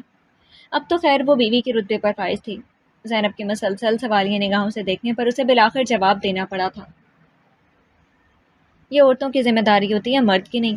مرد تبدیل کروانا جانتا ہے، تبدیل ہونا نہیں۔ سوسائٹی کی حقیقت بتائی تھی۔ اپنے جیسے بیشتر مردوں کی سائیکی کا خلاصہ اس نے کر دیا تھا۔ حقیقت بھی یہی تھی کہ بیشتر مرد عورتوں کو اپنے رنگ میں رنگنے کے قائل ہوتے ہیں۔ وہ چاہتے ہیں کہ عورتیں ان کی پسند کا پہنیں، ان کی پسند کا بولیں، ہنسیں، روئیں، الغرض ہر کام ان کی مرضی اور منشا کے مطابق کریں۔ لیکن جواب میں وہ ان سے ایسی کوئی امید مت رکھیں۔ اگر رکھیں گی تو بے وقوفی ہوگی۔ یہ تو کہیں نہیں لکھا کہ صرف عورت ہی مرد کی پسند ناپسند کا خیال رکھے، مرد کو بھی تو رکھنا چاہیے۔ یوں بھی یہ دونوں کا فرض ہونا چاہیے۔ تحمل کا دامن ہاتھ سے چھوٹنے نہیں دیا تھا، بلکہ اس نے نرمی سے استفسار کیا تھا۔ حذیفہ کو اس کا سوال کرنا چرہ کرنا لگا تھا۔ اسے اس کی یہ حرکت پسند نہیں آئی تھی۔ تم اب بحث کر رہی ہو؟ اس بات پر زینب کا منہ کھلے کا کھلا رہ گیا۔ وہ لوگ ہوٹل سے نکل آئے تھے، پیدل ہی چلتے جا رہے تھے اور آس پاس سے گزرتے لوگوں کو دیکھتے آپس میں بات چیت بھی کر رہے تھے۔ زینب واضح برا مان گئی۔ میں بحث کر رہی ہوں؟ حیرت سے زیادہ دکھی ہوتے زینب نے اس سے سوال پوچھا تھا۔ اس کی آنکھوں سے ناراضگی چھلکی تھی۔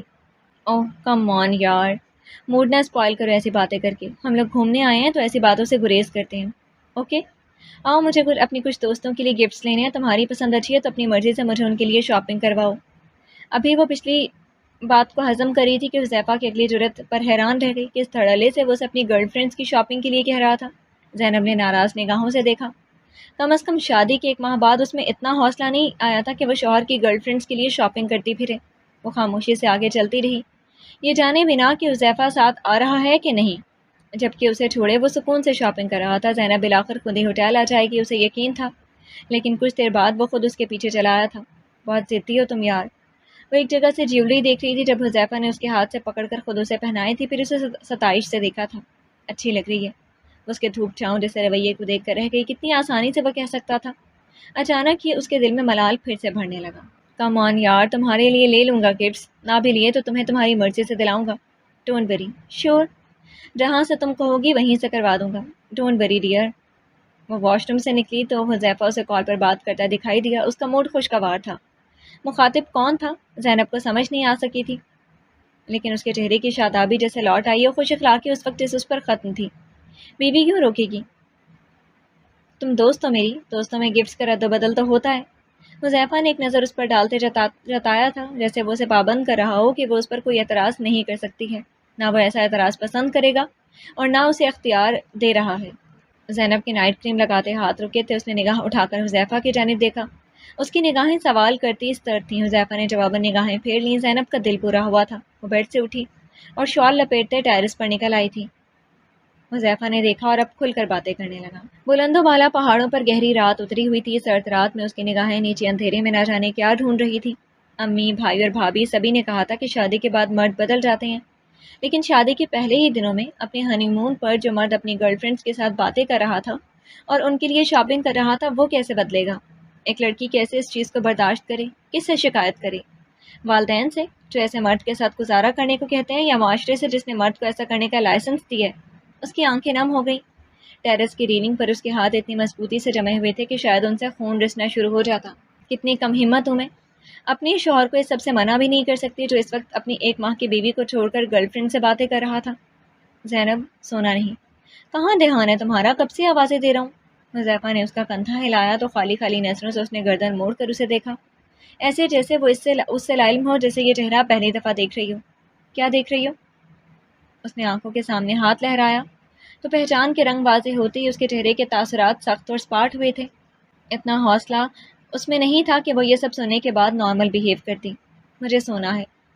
اس کا ہاتھ جھٹک کر وہ کمرے میں چلی آئی تھی۔ میں بھی تو یہی کہہ رہا تھا، اس نے کہا، جبکہ زینب نے بنا اس کی بات کا نوٹس لیے لیٹتے ہی کمبل اوڑھ لیا اور اس کی جانب سے کروٹ لے لی۔ اس وقت وہ اس سے کوئی بات نہیں کرنا چاہتی تھی۔ کیا ہوا یار، ہمارا تو مووی دیکھنے کا پلان تھا نا؟ اس کے چہرے سے کمبل ہٹاتے حذیفہ نے کہا۔ تو ایک لمحے کے لیے اس کے دل میں آیا کہہ دے اس کے لیے اپنی گرل فرینڈس کو بلا لو، لیکن اماں کی بات یاد آ گئی کہ عورت کو گھر بسانے کے لیے دل مارنا پڑتا ہے۔ اماں کی پہلی نصیحت پر عمل کرتے اس نے سختی سے دانت پیس لیے تھے اور سوتی بنی تھی، جبکہ حذیفہ بھی ناراض ہوتا اس کی جانب سے کروٹ لے کر سو گیا۔ امی، آواز میں چاہ کر بھی وہ بشاشت نہیں پیدا کر سکی تھی۔ یہاں سے وہ لوگ آج نکل رہے تھے۔ حذیفہ صبح اس کے اٹھنے سے پہلے غائب تھا۔ وہ اٹھی تو امی کا فون آ گیا۔ امی کی کال دیکھتی وہ آبدیدہ ہو گئی۔ کیسی ہے زینب؟ حذیفہ کیسا ہے؟ واپس کب آ رہے ہو تم لوگ؟ امی کے پوچھنے پر اس کی آنکھوں میں پانی چلا آیا تھا۔ اس نے اب کی بار پیچھے دھکیلنے کی کوشش نہیں کی تھی۔ امی، حذیفہ اچھا نہیں ہے۔ اس کی بات پر کال کی دوسری جانب ماں کا دل جیسے ایک لمحے کو تھم گیا تھا۔ کیا بول رہی ہو زینب؟ ہوش میں تو ہو، کیوں اچھا نہیں ہے؟ ماں کا دل تو جیسے ہول گیا تھا، ایک ہی سانس میں اسے کتنے سوال کر ڈالے تھے۔ ہوش میں ہی ہوں امی، وہ میرے سامنے اپنی گرل فرینڈ سے باتیں کرتا ہے، میرے ساتھ ہنی مون پر ان کے لیے شاپنگ کرتا ہے۔ آپ اندازہ لگا سکتی ہیں کہ ایک نئی زندگی کی شروعات میں ایسے شوہر کے ساتھ کیسا فیل ہوتا ہے؟ میری ساری جمع کی ہوئی ہمت اچانک ہی جیسے ختم ہونا شروع ہو گئی ہے۔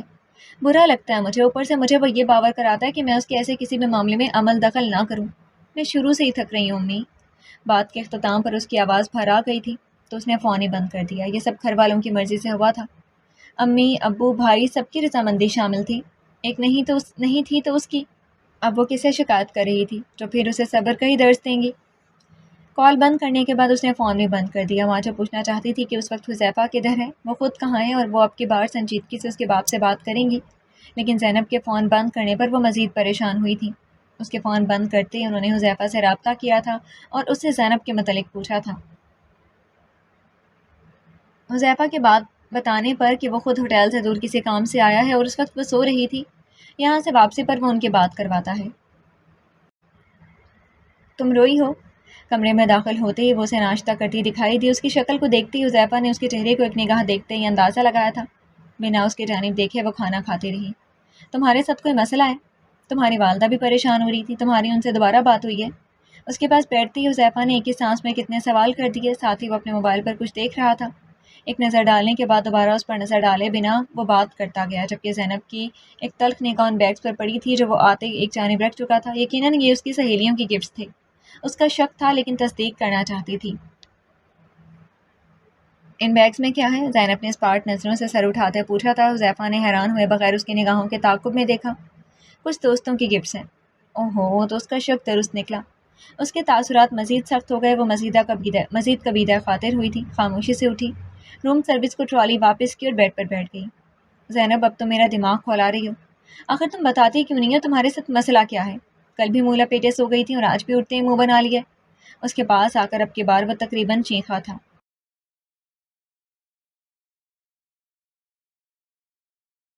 رات سے اس کی خاموشی نے اسے بے چین کیا تھا۔ مووی نائٹ کا پلان بھی خراب ہوا اور اوپر سے صبح ہوتے ہی اس کے چہرے پر منحوسیت چھا گئی تھی۔ اسے غصہ آ رہا تھا۔ آپ ہیں میرا مسئلہ۔ آپ کی گرل فرینڈس ہیں جن کے ساتھ آپ کی گفتگو شادی کے دن سے ختم ہی نہیں ہو رہی ہے۔ میرے ساتھ ہوتے ہوئے آپ کو ان کی گفٹس کی پریشانی ہو رہی ہے، یہ جانے بغیر کہ آپ کا یہ عمل آپ کی بیوی کے لیے کس قدر تکلیف دہ ہے۔ سمجھ آ گئی آپ کو؟ آپ کی یہی باتیں ہیں میرا مسئلہ، بتائیں ہیں کوئی حل آپ کے پاس؟ جواباً چیختے اس نے کہا تھا۔ نہیں کر سکتی تھی وہ یہ سب برداشت، نہ ہی کرنا چاہتی تھی۔ ایک نارمل سی صاف ستھری زندگی جینا چاہتی تھی۔ آر یو شیور یہی مسئلہ ہے؟ جواباً ریلیکس ہوتے حذیفہ نے پوچھا تو وہ حیران ہوئی تھی۔ وہ ایسے پوچھ رہا تھا جیسے یہ کوئی بڑا مسئلہ ہی نہ ہو۔ یہ مسئلہ نہیں ہے۔ وہ بھی اٹھ کھڑی ہوئی اور اس کی نگاہوں میں دیکھتے سوال کیا۔ ہاں، یہ اتنا بڑا مسئلہ نہیں ہے، یہ تو نارمل ہے، اور تم نئی بیوی بنی ہو تو اسی لیے کانشیس ہو رہی ہو، آہستہ آہستہ عادی ہو جاؤ گی۔ سکون سے اس نے بات مکمل کی اور اٹھ کر واش روم کی جانب بڑھنے لگا جب زینب اس کے سامنے آئی تھی۔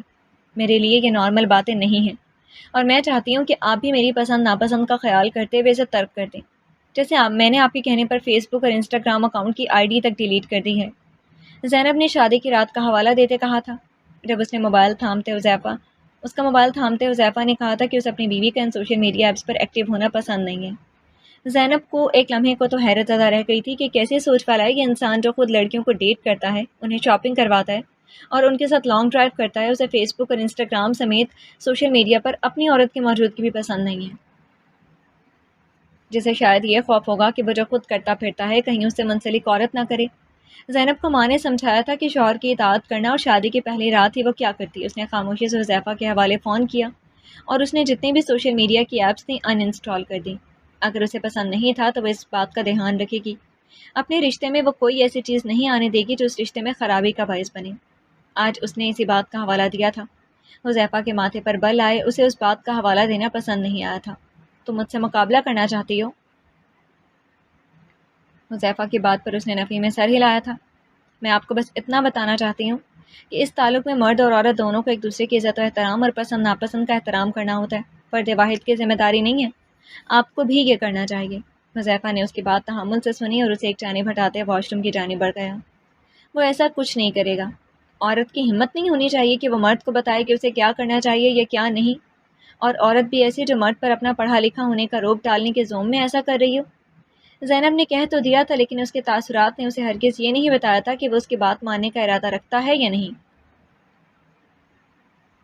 واش روم سے نکلنے کے بعد وہ اسے سامان پیک کرنے کا کہہ چکا تھا اور وہ لوگ دوپہر 1 بجے وہاں سے نکلے تھے۔ سارا وقت سفر کے دوران اس نے زینب سے بات نہیں کی تھی اور نہ ہی زینب نے کوشش کی۔ شام 6 بجے وہ لوگ اپنے شہر پہنچے تو حذیفہ نے اسے سیدھا اس کی ماں کے گھر چھوڑا۔ جو گفٹس وغیرہ وہ لوگ ان کے لیے لے کر آئے تھے وہ انہیں دیے، اور بمشکل 1 گھنٹہ بیٹھنے کے بعد بنا ڈنر کیے وہ وہاں سے چلا گیا۔ جانے سے قبل زینب اسے دروازے تک چھوڑنے آئی تھی، وہ اسے وہیں رکنے کا کہہ چکا تھا۔ واپسی پر اپنے دماغ میں جو کچھ فطور بھرا ہے نا، مجھ پر اپنی بڑائی کا زوم دکھانے کا، اسے یہیں چھوڑ کر آنا، اور ایسے کوئی بھی بات مجھ سے کرنے سے گریز برتنا، کیونکہ میں کسی کو بھی اجازت نہیں دیتا کہ وہ میری زندگی کے پرسنل معاملات میں ٹانگ اڑائیں، سمجھ آئی؟ اس کے بعد زینب نے خاموشی سے سنی تھی، لیکن جواباً بولنے سے خود کو باز نہیں رکھا تھا۔ میں آپ کی بیوی ہوں، میرا حق ہے یہ سب کہنا۔ اس کے کہنے پر وہ گاڑی میں بیٹھا تھا۔ بیوی ہو بیوی بن کر رہو، زیادہ سر چڑھنے کی ضرورت نہیں ہے، ہفتے تک لینے آؤں گا، دماغ سیٹ کر لینا، کہہ کر وہ گاڑی میں گیا تھا، گاڑی لے گیا تھا۔ پیچھے اس نے تھکی تھکی سانس خارج کی تھی۔ کیسے گزرے گی آگے کی زندگی؟ زینب، فون پر تم کیا کہہ رہی تھی؟ رات کے کھانے کے بعد وہ کمرے میں سونے کے لیے آئی تو امی بھی اس کے پیچھے پیچھے ہی چلی آئیں۔ اس کے سونے کے لیے لیٹنے سے پہلے ہی امی نے کہا تو بیڈ پر بیٹھتے نگاہ اٹھا کر ان کی جانب دیکھا جو اس کے پاس ہی بیٹھی تھی۔ اس کی نگاہوں میں کئی شکوے مچل گئے، جیسے وہ بتانا چاہتی ہو لیکن بتا نہ پا رہی ہو۔ جب وہ سمجھتی نہیں تھی تو کیا کہتی؟ زینب، کچھ پوچھا ہے میں نے؟ ان کے دوبارہ کہنے پر اس نے اپنے ہاتھوں کی کپکپاہٹ چھپانے کے لیے بیڈ کے اوپر بیٹھتے کمبل اپنی ٹانگوں پر کیا تھا۔ وہی جو آپ سمجھنا نہیں چاہتی ہیں، جو آپ جان کر بھی انجان بن رہی ہیں۔ بالآخر اس نے خود پر قابو پاتے اپنے دل کی دھڑکن رفتار کو کنٹرول معتدل کرتے اس نے کہہ دیا، نگاہوں میں ہزار شکوے تھے۔ ماں کو دیکھا تو ماں نے نگاہیں چرائیں، اس کی شکل سے بھی اور اس کی بولتی آنکھوں سے بھی۔ دیکھ زینب، ابھی تو نئی نئی شادی ہوئی ہے، تھوڑا صبر کر، وقت لگتا ہے ایک دوسرے کے مزاج کو سمجھنے میں، یوں جذباتی بنو گی تو مسائل ہوں گے۔ ماں کی بات پر اس کی نگاہیں ان پر جم گئی تھی۔ امی، اگر وقت کے ساتھ بھی نہ ٹھیک ہو تو تب بتائیں، تب میرے پاس کیا آپشن ہوگا؟ آگے کو ہوتے اس نے ان کی آنکھوں میں دیکھتے سوال کیا تھا۔ میری دھی، تو جلد بازی کر رہی ہے، کہاں نہ تھوڑا صبر کر۔ مرد کو جب اولاد کی بیڑی ڈالی جاتی ہے تو وہ ٹھیک ہو جاتا ہے۔ اماں کی وہی ایموشنل بزرگوں والی باتیں تھی۔ آپ کے خیال میں پہلے مجھے شادی کرنی چاہیے تھی تو وہ ٹھیک ہو جاتا، اب میں بچوں کا انتظار کروں اور یہ امید رکھوں کہ وہ ٹھیک ہو جائے گا، تب پھر آپ کہیں گے بچے بڑے ہو جائیں تو سب ٹھیک ہو جائے گا، اسی امید میں میری زندگی گزر جائے گی، تب بھی آپ کہیں گی کہ تھوڑا اور صبر، تھوڑی اور برداشت۔ پتہ ہے امی، آپ سب ماؤں کا المیہ کیا ہے؟ جو آپ سب نے اپنی ذات پر برداشت کیا ہے، نہ آپ اپنی بیٹیوں کو بھی وہی درس دیتی ہیں۔ بدلاؤ نہ آپ لوگ چاہتے ہیں، نہ ہی اپنی اولادوں کو اس کا سبق دیتے ہیں۔ آپ کے نزدیک مرد کی یہ تمام عیاشیاں قابل قبول ہیں اور اسے مرد کی ادا سمجھ کر قبول کرتے ہیں۔ لیکن امی، سوری، میں ایسا نہیں کر سکتی۔ وہ اٹھی اور کمرے سے باہر نکل گئی تھی، جبکہ ماں وہیں بیٹھی اس کی باتوں سے ہول رہی تھی کہ اگر اس نے باپ سے کہہ دیا یا اس کی بھابھیوں نے سن لیا تو وہ کیا کہیں گی؟ جمعہ 8 دن ہوئے نہیں شادی کو تو وہ کیسی باتیں کر رہی ہے؟ اس کی بھابھیوں کو پتہ چلا تو وہ کیا کہیں گی؟ باقی بہنیں تو اپنے گھر سیٹ تھیں، لیکن یہ کیا کر رہی ہے؟ جذباتی ہو کر اپنا گھر خراب کرنے کی کوشش کر رہی ہے۔ لوگ کیا کہیں گے کہ شادی کے پہلے ہی دنوں میں ناراض ہو کر بیٹھ گئی ہے؟ اگلے کچھ دن زینب ماں کے گھر ہی رہی تھی۔ ماں نے دوبارہ اسے سمجھانے کی کوشش کی تھی، جسے وہ بس پاٹ تاثرات سمیت سنتی رہی۔ اس کی خاموشی باپ نے بھی محسوس کی تھی، مگر ماں نے یہ کہہ کر انہیں مطمئن کر دیا کہ حذیفہ کو مس کر رہی ہے، اسی وجہ سے اداس ہے۔ وہ جواباً خوش ہو گئے تھے کہ چلو اچھی بات ہے کہ وہ خوش ہے۔ جس دن حذیفہ نے آنا تھا اس دن اس نے فون کال کی، جو اتفاق سے اس کی ماں نے اٹھا لی تھی۔ اس وقت زینب شاور لے رہی تھی، بار بار بجتے فون کو ماں نے اٹھا لیا تھا۔ میرے کہے کے مطابق دماغ سیٹ ہو گیا ہو تو آ رہا ہوں لینے، تیار ہو جاؤ، کہہ کر خود ہی کال بند کر دی تو ماں کو ایک اور پریشانی نے آن گھیرا۔ زینب نہا کر نکلی تو ماں کو اپنا منتظر پا کر اور پریشان دیکھا تو وہ بھی پریشان ہوئی۔ امی کیا ہوا ہے؟ بالوں کو تولیے میں لپیٹنے اس نے ان کا کندھا ہلاتے انہیں اپنی جانب متوجہ کیا۔ وہ جو کسی غیر مرئی نقطے کو گھور رہی تھی، اس کی جانب متوجہ ہوتی اس کا ہاتھ تھام کر اپنی دائیں جانب بٹھا لیا۔ تم حذیفہ سے ناراض ہو کر آئی ہو؟ امی کے پوچھنے پر اس نے نفی میں سر ہلایا تھا۔ ایسے تو کوئی بات نہیں ہے، وہ اپنی مرضی سے مجھے چھوڑ کر گئے تھے، اس نے باپ کو پیچھے کی جانب کرتے انہیں جواب دیا۔ پھر وہ تمہیں یہاں کیوں چھوڑ گیا؟ یا تم دونوں کی لڑائی ہوئی ہے؟ اس نے ہاتھ چھڑاتے پیچھے ہوتے سکون سے انہیں اپنی اور حذیفہ کی ہوئی باتیں بتا دی تھی۔ ماں کی تشویش پر اس نے سب کچھ بتا دیا تھا۔ جو ہوا سو ہوا، پرانی باتیں بھول جاؤ، اب اٹھو اور تیار ہو جاؤ، حذیفہ پہنچنے والا ہے، اچھے سے تیار ہونا، بلکہ میں تمہارا سوٹ نکالتی ہوں اور تم لوگ لنچ پر چلے جانا۔ اس سے فرمائش کرنا، پھر شاپنگ اور لانگ ڈرائیو ہے۔ اسے خود میں الجھاؤ کہ اپنی موجودگی کا احساس دلاؤ گے تو آہستہ آہستہ سب ٹھیک ہو جائے گا۔ چلو شاباش، جلدی کرو، میں چائے تیار کرواتی ہوں۔ ماں کی شکل دیکھتے ہوئے سنتی رہی، اس کے کپڑے نکالے، میک اپ بھی نکال کر اسے واش روم میں بھیجا اور خود کمرے سے باہر نکل گئی۔ دروازے کے باہر رک کر ایک بار دل سے دعا کی تھی کہ یا اللہ میری بیٹی کا گھر بسا دے اور ان دونوں کو عقل دے دے۔ ماں کی ہدایت پر عمل کرتے اس نے وہی سب کچھ کیا تھا جو انہوں نے کہا تھا۔ اب غلطی کیا تھا کہ اگر وہ اپنے جذباتی پن کو ایک طرف رکھ کر اپنی جانب سے کوشش کرے گی۔ اس نے خود اس سے فرمائش کی تھی کہ وہ اس کے ساتھ لنچ پر جانا چاہتی ہے۔ حذیفہ بھی اس کی مانتا اسے لنچ پر لے گیا تھا، پھر شاپنگ اور پھر لانگ ڈرائیو سے وہ لوگ رات 10 بجے گھر لوٹے تھے۔ یہ وقت انہوں نے ایک دوسرے کے ساتھ ہی گزارا تھا، ڈھیر ساری باتیں ہوئی تھیں۔ ایک خوشگوار تاثر نے اسے اپنی لپیٹ میں لے لیا تھا۔ گھر واپسی پر اس کے چہرے پر خوشی تھی، اسے گھر چھوڑ کر وہ خود کہیں چلا گیا تھا۔ اس نے یہ پوچھنا چاہا تو وہ بنا بتائے چلا گیا کہ کچھ دیر میں آ جاتا ہے۔ زینب کچھ دیر اس کے گھر والوں کے پاس بیٹھی رہی تھی، پھر اپنے کمرے میں چلی گئی۔ کچھ دیر حذیفہ کا انتظار کیا، لیکن 12 سے اوپر سوئی جانے کے بعد اس نے کال کی تھی کہ وہ ابھی تک گھر نہیں آیا۔ اسے انتظار کرنا اچھا لگ رہا تھا، اس کی کال نہیں اٹھائی گئی تھی۔ بار بار کالز کرنے کے بعد بالآخر کسی لڑکی نے اٹھائی تھی، جس نے ہنستے ہوئے یہ کہہ کر فون بند کر دیا کہ اس وقت مطلوبہ بندہ کسی سے بات نہیں کرنا چاہتا ہے۔ اس کے رونگٹے کھڑے ہو گئے، دل کی دھڑکنیں تو جیسے رفتار سی پکڑ لی ہو۔ یہ سوچ کر ہی اس کی سانس رک گئی تھی کہ وہ اس وقت کسی اور عورت کے ساتھ ہے۔ سارا دن اس نے خوش گمانیاں پالی تھی، ماں کے کہنے پر اس نے عمل کیا تھا کہ شاید بزرگوں کی باتیں ماننے سے سب کچھ درست ہو جاتا ہو، لیکن بزرگ شاید اس بات کو نہیں جانتے کہ خالی کھلی باتوں سے بھی کبھی کچھ ٹھیک ہوا ہے، وہ بھی تب جب انسان خود ہی تصحیح کے عمل سے نہ گزرنا چاہتا ہو۔ وہیں بیڈ پر بیٹھتے وہ سوچتی گئی، اپنی زندگی کا تجزیہ کرتی گئی کہ یہ کیا ہو رہا ہے اور ایک لڑکی کیا سوچتی ہے۔ وہ جب ہی نئی سرے سے ہمت مجتمع کرتی تھی، تب پھر اس کا کوئی نہ کوئی ایسا عمل سامنے آتا کہ پیدا کی ہوئی ہمت ہر بار جیسے ختم ہو جاتی تھی۔ بیٹھے بیٹھے نہ جانے وہ کیسے وہیں سوچتے سوچتے سو گئی تھی۔ ایسے کیوں سو رہی ہو؟ سیدھی ہو کر سو۔ رات کے 3 بجے جب وہ کمرے میں آیا تو اسے آڑا ترچھا بغیر کمبل کے لیٹے دیکھ کر نرمی سے اس کا کندھا ہلاتے جگا کر اسے سیدھا لیٹنے کا کہا تھا۔ زینب ہڑبڑا کر اٹھی تھی۔ اٹھتے ہی اس نے اپنے ارد گرد دیکھا اور چند گھنٹے قبل کی بات اس کے ذہن میں فوراً آئی تھی۔ آپ کہاں تھے؟ میں نے اتنی کالز کی۔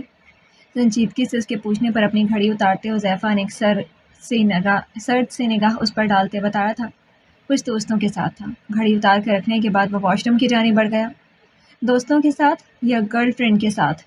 اس کی بات پر واش روم کے دروازے پر حذیفہ رکا اور گردن مڑ کر اس کی جانب دیکھا۔ صحیح معنوں میں اس کے چہرے پر شوق گزرا تھا۔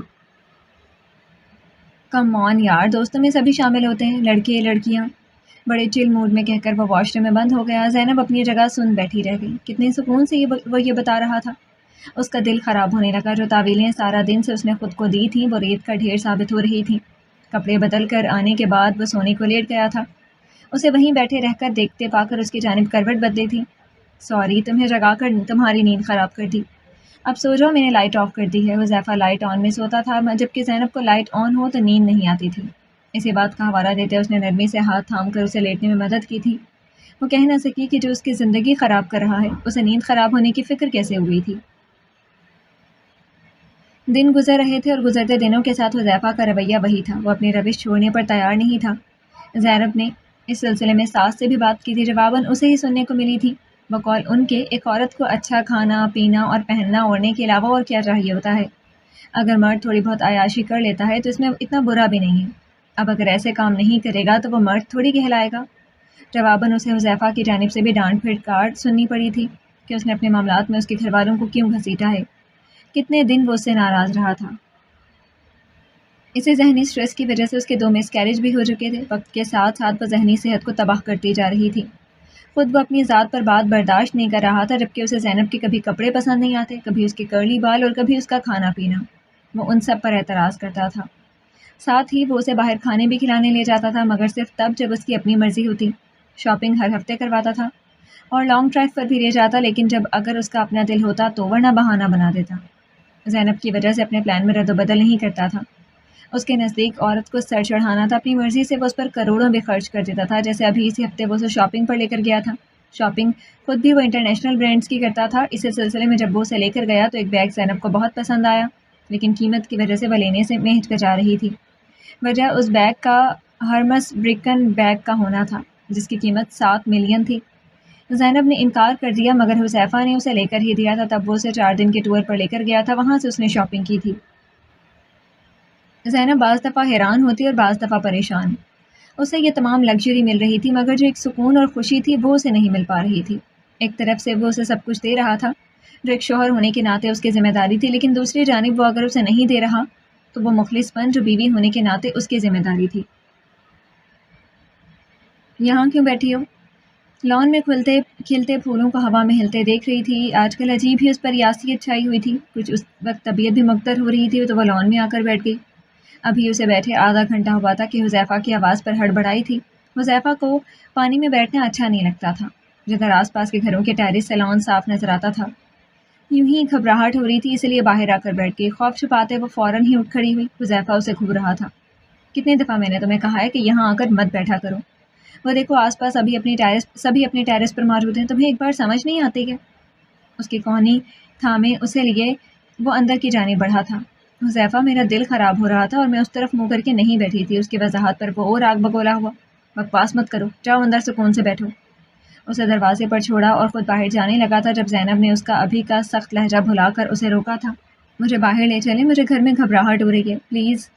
اس کا بازو پر رکھا ہاتھ جھٹک دیا تھا۔ اندر دفعو، فارغ نہیں بیٹھا تمہارے لیے، اسے کہا تھا اور اپنا بجتا فون اٹھایا۔ ہاں نیلی آ رہا ہوں، ہاں بس نکل رہا ہوں، اوکے۔ اس کی بات زینب نے بغور سنی تھی، اس کا دل جس سے خون خون ہوا تھا، بیوی سے زیادہ اسے باہر کی عورتیں پسند تھیں۔ آپ کی چائے؟ وہ اس وقت کھڑکی سے باہر دیکھتا کچھ ٹائپ کر رہا تھا جب زینب نے اسے متوجہ کرتے چائے کا کپ پکڑایا، اسے پکڑتے وہ دوبارہ اپنے موبائل کی جانب متوجہ ہو گیا۔ حذیفہ میں آگے بڑھنا چاہتی ہوں، گھر میں فارغ ہوتی ہوں تو سوچا کہ آگے ایم فل کر لیتی ہوں۔ اس کی بات پر بنا سر اٹھائے اس نے صاف انکار کیا تھا، سوچنے کی ضرورت ہی نہیں تھی، کوئی ضرورت نہیں ہے، گھر بیٹھو اور اپنا گھر سنبھالو۔ زینب کا منہ بن گیا، لیکن میں گھر نہیں بیٹھنا چاہتی، آگے پڑھنا چاہتی ہوں حذیفہ، ابو نے کہا تھا کہ آپ میری بات مانیں گے۔ بڑی ہمت کرتے اس نے نرمی سے اس کے بازو پر ہاتھ رکھتے جیسے بات منوانے کی کوشش کی تھی، جسے اس نے بے دردی سے جھٹک دیا تھا۔ ماضی کی بات تھی سو خاک ہوئی، میں اب ایسے کسی بات کی اجازت نہیں دوں گا، مجھے زیادہ پڑھی لکھی عورتیں زہر لگتی ہیں جو ہر وقت پٹر پٹر کرتی رہتی ہیں، بہتر ہے کہ تم میری پسند کا خیال کرتے اس کو ذہن سے نکال دو۔ اس کے ماتھے پر انگوٹھا ٹھوکتے اس نے کہا اور کمرے سے نکلنے لگا جب زینب کی آواز پر رکا تھا۔ ہر بار آپ کے پسند کی اطاعت ہی کیوں مجھ پر فرض ہو جاتی ہے؟ آپ کیوں نہیں میری پسند کی قدر کرتے ہیں؟ میں ہی کیوں ہر بار قربانی دوں؟ اس کی آواز میں تھکن تھی، اس نے بے بسی بیان کی تھی، کیونکہ تم بیوی ہو اور بیوی پر شوہر کی اطاعت فرض ہے، وہ کہہ کر کمرے سے نکل گیا، جبکہ ایک تھکی تھکی سانس خارج کرتے وہ وہیں بیٹھ گئی۔ اس نے سوچا وہ کیا تھی اور اب کیا بنتی جا رہی ہے، بقول امی کی شادی بھی ہو گئی لیکن وہ نہیں بدلا تھا، بچے کی خوشخبری نے بھی اس پر خاک اثر نہیں کیا تھا، جبکہ وہ تھکتی جا رہی تھی، 2 دفعہ کا مس کیریج بھی اسے اندر ہی اندر گھلا رہا تھا، اس کی قربانی صبر کا کیا اجر ملا؟ تانے تشنے، بس نہ عزت اور نہ ہی محبت، آگے پڑھنے کا خواب بھی خاک ہو گیا مگر حاصل محصول کچھ نہیں تھا، ابھی بھی وہ امی ابو سمیت ساس سسر کی نگاہوں میں ذمہ دار تھی، اپنے گھر کو خراب کرنے کی، جو ہر چوتھے روز ناراض ہو کر ماں کے ہاں پہنچ جاتی تھی۔ کافی دیری سے پوزیشن میں بیٹھے رہنے کے بعد وہ اٹھی اور اپنے آنسو صاف کرتے اس نے تہیہ کیا تھا، جب کسی کو اس کی تکلیف کا احساس ہی نہیں تھا تو وہ بھی کیوں کرے؟ وہ ایم فل کے لیے پنجاب یونیورسٹی میں اپلائی کر رہی تھی، اسے یقین تھا کہ اس کا میرٹ لسٹ میں نام آ جائے گا. سب کرتی رہیں اپنی مرضی اور اس پر روک ٹوک بھی جاری رکھیں، لیکن اب وہ کسی کی بات نہیں مانے گی اور نہ ہی غلط بات برداشت کرے گی. جتنا اس نے برداشت کرنا تھا خود پر جبر کر کے کر لیا، لیکن اب وہ نہیں. اب وہ اپنی مرضی سے اپنی زندگی جیے گی، کسی اور کو اپنی زندگی کی ڈور نہیں تھامنے دے گی. ایمی خالہ کیسے ہیں آپ؟ میں آپ کو بہت مس کر رہی تھی. وہ اس وقت اپنی خالہ سے بات کر رہی تھی جب حذیفہ کمرے میں داخل ہوا تھا. اس کے چہرے پر غصہ تھا. کیا تماشا لگایا ہوا ہے؟ تم کھانا کیوں نہیں کھا رہی؟ حذیفہ صبح کا گیا، وہ اب لوٹا تھا. زینب تب سے کمرے سے باہر نہیں نکلی تھی. کھانے کے لیے اسے میڈ بلانے آئی تو اس نے انکار کر دیا تھا، کیونکہ بھوک سے زیادہ اسے حذیفہ کی باتیں بہت بعض دفعہ تنگ کرتی تھیں. اب کی بار وہ اسے اپنی بات منوانا چاہتی تھی. ہر بار وہ ہی کیوں مانے؟ ایک آدھ دفعہ خود بھی مان لے تو قیامت تو نہیں آ جائے گی. کیسے بھی کر کے وہ اسے احساس دلانا چاہتی تھی کہ وہ بھی ایک انسان ہے، اس کی بیوی ہے جس کی پسند ناپسند اور سوچ اس سے مختلف ہے. ایک انسان ہونے کے ناطے اس کی بھی اہمیت ہے، اس کا بھی دل کرتا ہے کہ اس کی بات مانی جائے. مجھے بھوک نہیں ہے خالہ، میں آپ سے بعد میں بات کرتی ہوں. اس نے کال بند کر دی اور اٹھ کر کھڑکی کے سامنے جا کھڑی ہوئی. حذیفہ نے غصے سے اسے دیکھا تھا. یہ جانتے ہوئے بھی کہ اس حالت میں تمہارا وقت پر کھانا کتنا ضروری ہے. وہ تیسری بار امید سے ہوئی تھی. پہلی 2 دفعہ اس کا مس کیریج ہو گیا تھا. ابھی 1 ہفتہ ہوا تھا انہیں یہ خبر دوبارہ ملی تھی. پہلی 2 بار کا دونوں کو ہی بہت دکھ تھا. زینب کو تو بھولتا ہی نہیں تھا، اس لیے ابھی کچھ دیر قبل فروٹ کھا کر بیٹھی تھی. کھانے پینے میں وہ خود احتیاط کر رہی تھی، لیکن حذیفہ نہیں جانتا تھا. میں جانتی ہوں میرے لیے وقت پر کھانا کتنا ضروری ہے، لیکن شاید آپ نہیں جانتے کہ ذہنی صحت کتنی ضروری ہوتی ہے. پلٹ کر اس نے جوابی کارروائی کی تو حذیفہ کو تو اور ہی غصہ آ گیا تھا. کیوں؟ کیا ہوا تمہاری ذہنی صحت کو؟ کس چیز کی کمی ہے تمہیں؟ اچھا کھاتی پیتی اور پہنتی ہو، جب چاہے جو دل چاہے کرتی ہو. لوگ تمہاری قسمت پر رشک کرتے ہیں اور تم ہو کہ تمہاری ناشکری ختم ہی نہیں ہوتی. آخر تمہیں کمی کس چیز کی ہے؟ مسئلہ کیا ہے تمہارے ساتھ؟ آخر کب تک تمہارے اندر یہ پڑھائی کا کیڑا پلتا رہے گا؟ جتنا پڑھی ہو وہ کیا کم ہے جو تم مزید پڑھ کر مجھے احساس دلانا چاہتی ہو کہ میں تم سے کمتر ہوں؟ اس کا بازو تھام کر اسے جھٹکا دیتے وہ بھی آج ہر مصلحت بالائے طاق رکھتے پوچھ بیٹھا تھا. زینب زہر خند ہوئی تھی. وہ غلط بات کیوں کر رہا تھا؟ آج تک اس نے کبھی اپنے رویے سے اس بات کا احساس تک نہیں دلایا تھا، تو وہ ایسی باتیں کیوں کر رہا تھا؟ میں آپ کو بتاؤں، مجھے ڈھیر ساری کمیاں ہیں. آپ کی توجہ کی، مخلصی کی، سکون کی اور ایک عزت والے رشتے کی، ایک ہیلدی ریلیشن شپ کی کمی ہے، ایک اچھے میاں بیوی کے تعلق کی کمی ہے. آپ کا پیسہ یہ سب نہیں پوری کر رہا. اسے آپ پورا کریں گے تو ہوگا، لیکن آپ کو اس سے فرق نہیں پڑتا. اس کا سانس پھول گیا تھا. وہ بیٹھ گئی تھی، لیکن نگاہیں حذیفہ پر رکھی تھی جو اس کے پاس ہی کھڑا تھا. بند کرو کہ کتابی باتیں، تھک گیا ہوں تمہاری فضول بکواس سن سن کر. اور تم یہ کیوں نہیں کہتی کہ تم ہم سب کو ہمارے کم پڑھے لکھے ہونے کا احساس دلانا چاہتی ہو، یا تم ہم پر اپنی اس گوری چمڑی کا روپ ڈالتی ہو؟ اسی وجہ سے تم مجھ سے شادی سے انکاری تھی. اپنی اندر کی انسیکیورٹیز کو وہ خود باہر نکال رہا تھا. زینب کئی بار سوچتی رہی تھی کہ اس کے ساتھ مسئلہ کیا ہے، لیکن اسے احساس کمتری تھا. یہ اسے آج پتہ چلا تھا، آج ادراک ہوا تھا اس پر. آپ کی یہ باتیں سراسر جھوٹ پر مبنی ہیں. میں نے آج تک ایسا کبھی نہیں سوچا اور نہ ہی کسی کو احساس دلایا ہے. یہ آپ کا اپنا احساس کمتری ہے، کیونکہ خدا گواہ ہے میں نے آج تک ایسا نہیں سوچا ہے. اپنے حق میں گواہی نہیں دینا چاہتی تھی، لیکن وہ سچائی بیان کر رہی تھی. پھر تمہیں تکلیف کیا تھی اور کیا ہے؟ آخر تم کیوں ہر کچھ دن بعد ایک نیا محاذ کھول بیٹھتی ہو؟ ان کے بولنے کی آواز پر گھر کے افراد بھی وہیں جمع ہو گئے تھے. اس کی ساس سسر اور نوکر بھی جھانک رہے تھے. کتنی دفعہ بتا چکی ہوں، مجھے تکلیف آپ کے رویے سے ہے، آپ سے ہے، آپ کی ان سو کالڈ گرل فرینڈ سے ہے جو کبھی بھی کہیں بھی کبھی ریسٹورانٹ اور کبھی شاپنگ مالز میں ٹکرا جاتی ہیں اور بتاتی ہیں کہ ان کا آپ کے ساتھ کیا اور کتنا گہرا تعلق ہے. یہ ہے مجھے تکلیف. نہیں برداشت کر سکتی ہوں میں آپ کا یہ رویہ. بیوی ہوں آپ کی، کوئی بازاری عورت نہیں کہ خاموشی سے سب سہتی رہوں. آخری بات پر حذیفہ کا غصہ اٹھ کر آیا تھا اور اس نے ایک زناٹے دار تھپڑ اسے رسید کیا تھا. بکواس بند کرو تم گھٹیا عورت، تمہیں عزت راس ہی نہیں آتی ہے. اپنے منہ پر ہاتھ رکھے زینب شوق تھی. اس کی آنکھیں جیسے پتھرا گئی ہوں. سب سامعین نے اپنے منہ پر ہاتھ رکھ لیے تھے. کیا کر رہے ہو حذیفہ؟ ہوش میں تو ہو؟ اس کے والد نے اسے روکنے کی کوشش کی تھی. اس نے خود ہاتھ اٹھا کر انہیں روک دیا. آپ لوگ میرے معاملات سے دور رہیں. باپ غصے سے باہر نکل گئے اور اس نے دوسروں کو بھی جانے کا کہا تھا. کیوں جائیں؟ یہ لوگ ادھر رہ کر سنیں آپ کی کرتوت بھی. کیوں بھیج رہے ہو؟ انہیں بھی تو پتہ چلے کہ کیسے کردار کے مالک ہو. میں اب تمہارے ساتھ نہیں رہ سکتی. بمشکل اپنے آنسو روکتے وہ اٹھی تھی کہ حذیفہ نے اسے دوبارہ دھکا دیا تھا. وہ گرنے کے انداز میں بیٹھی تھی. حذیفہ کی ماں کا دل ہول گیا تھا. بھولا بسرا پہلا مس کیریج انہیں یاد آ گیا. فوراً انہوں نے بیٹی کو روکا تھا. کیا کر رہے ہو؟ زبان سے بات کرو. جانتے بھی ہو وہ کس حالت میں ہے. جائیں آپ لوگ. ماں کو وہیں استادہ پا کر اور خود کو روکتے پا کر وہ چیخا تھا. ماں پھر بھی وہیں کھڑی رہی تھی. پیار سے بات کرو حذیفہ، وہ کس حالت میں ہے تم بھول رہے ہو. ان کی نرمی کا الٹا اثر ہوا تھا. جائیں آپ ورنہ میں اسے چھوڑوں گا نہیں۔ زینب کو بالوں سے پکڑ کر کھڑا کیا تھا، اس پر تو جیسے کوئی جنون سوار ہو گیا تھا۔ وہ ہوتی کون تھی جو اس کے اعمال اس کے گھر والوں کے سامنے کھولے اور اسے روکے؟ چھوڑو اسے، تمہارا دماغ خراب ہو گیا ہے۔ وہ اسے چھڑوانے کو آئی تھی کہ دوسرے ہاتھ سے اس نے ماں کو بازو سے تھاما تھا اور کمرے سے باہر نکال کر لاک لگا دیا تھا۔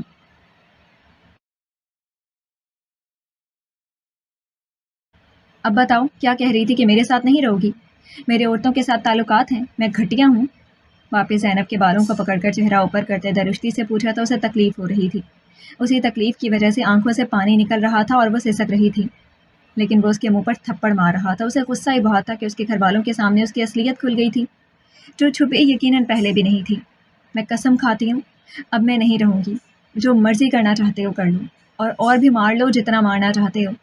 حذیفہ کے سر پر جنون سوار ہو گیا تھا، وہ اسے 2-4 اور تھپڑ لگا کر بیڈ پر دھکا دے چکا تھا۔ بیڈ کا کونا لگنے سے اس کا سر پھٹ گیا اور خون رسنے لگایا تھا۔ اس کے بعد لاتوں اور گھونسوں سے بھی اسے مارا تھا۔ مرد کی انا کو ٹھیس پہنچی تھی کہ جس عورت سے وہ احسان مندی چاہتا تھا، اسی عورت نے اس کے منہ پر جیسے تمانچہ مار دیا ہو۔ اس سے برداشت نہیں ہوا تھا، جتنا وہ اس پر احسان کرتا تھا اتنا ہی وہ زبان درازی کرتی تھی۔ کچھ دیر بعد وہ کمرے سے نکل گیا تھا، لیکن باہر سے لاک لگا کر چابی اپنے ساتھ لے گیا تھا، یہ جانے بغیر کہ زینب کو بلیڈنگ شروع ہو گئی تھی۔ حذیفہ کے جانے کے بعد وہ کتنی دیر ہی روتی رہی تھی، کبھی چینخ چینخ کر اور کبھی بنا آواز سے، وجہ سے اپنے اندر سے ساری تکلیف ایک بار ہی نکال دینا چاہتی تھی۔ روتے ہوئے وہ یہی سوچ رہی تھی کہ ابھی وہ جتنا رونا چاہتی تھی ابھی روئے گی، بعد میں کسی صورت نہیں۔ جتنا برا اس انسان نے اس کے ساتھ کرنا تھا کر لیا، اب وہ مزید برداشت نہیں کرے گی۔ تکلیف اس کے ہر جوڑ جوڑ سے اٹھ رہی تھی۔ اسے امی یاد آئی تھی، ابو، بھائی سب یاد آ رہے تھے۔ بعد میں اسے اپنی اولاد کا خیال آیا۔ اچانک ایک خوف کی لہر اس پر طاری ہوئی تھی، اس کے پیٹ سے درد اٹھ رہا تھا۔ خون اپنے ارد گرد دیکھ کر خوف پورے وجود میں سرایت کر گیا۔ باہر سے اب دروازہ بھی کھٹکھٹایا جا رہا تھا، لیکن وہ خون دیکھ کر خوفزدہ ہو گئی تھی۔ میرا بچہ، اللہ میرا بچہ نہیں۔ وہ درد برداشت کرتی اٹھی تھی کہ منہ کے بل گری تھی، اس زور سے گری کہ اس نے بمشکل پیٹ کے بل گرنے سے بچانے کے لیے بازو کیا تھا، جس پر شدید چوٹ آئی تھی۔ چچی، چاچو دروازہ کھولیں۔ اس نے اپنی بکھرتی حالت سے بمشکل ہمت کرتے آواز لگائی تھی۔ ماتھے سے خون رس رہا تھا، دونوں گال سوج چکے تھے، بازو جیسے ٹوٹ گیا تھا۔ اسے شدید تکلیف ہو رہی تھی۔ اٹھنے کی کوشش میں وہ پھر گری تھی، وہیں گر کر اس نے اللہ کو پکارا تھا، اللہ پلیز۔ امی، اس کی آنکھوں کے سامنے اب اندھیرا چھا رہا تھا۔ آخری چیز جو اس نے دیکھی، اسے لگا تھا جیسے حذیفہ ایک بار پھر کمرے میں داخل ہوا ہو۔ خوف کی ایک لہر پورے جسم میں سرایت کر گئی تھی۔ آپ کی پیشنٹ کو ہوش آ رہا ہے۔ اس نے آنکھیں کھولنے کی کوشش کی تو سب کچھ دھندلا نظر آ رہا تھا۔ اس نے وقفے وقفے سے آنکھیں کھولیں تو اسے اپنے سامنے کوئی کھڑا نظر آیا تھا۔ نگاہیں ابھی پوری نہیں کھل پا رہی تھیں۔ مکمل کھولنے پر اس نے دیکھا تو پہچان کے رنگ واضح ہوئے تھے۔ ابو! اس کی آنکھوں کے کناروں سے پانی نکلنے لگا۔ ابھی وہ جیسے مکمل ہوش میں نہیں آئی تھی، لیکن باپ کو سامنے لا کر اسے لگا جیسے اسے کوئی تکلیف ہے جس کا اظہار وہ ان کے سامنے ہی کر سکتی ہے۔ وہ آگے ہوئے تھے، اسے بٹھانے میں مدد کی تھی۔ اس کی آنکھ سوجی ہوئی تھی، ماتھے پر پٹی اور بازو پر بھی پٹی بندھی ہوئی تھی۔ چند ایک خراشیں بھی آئی ہوئی تھیں۔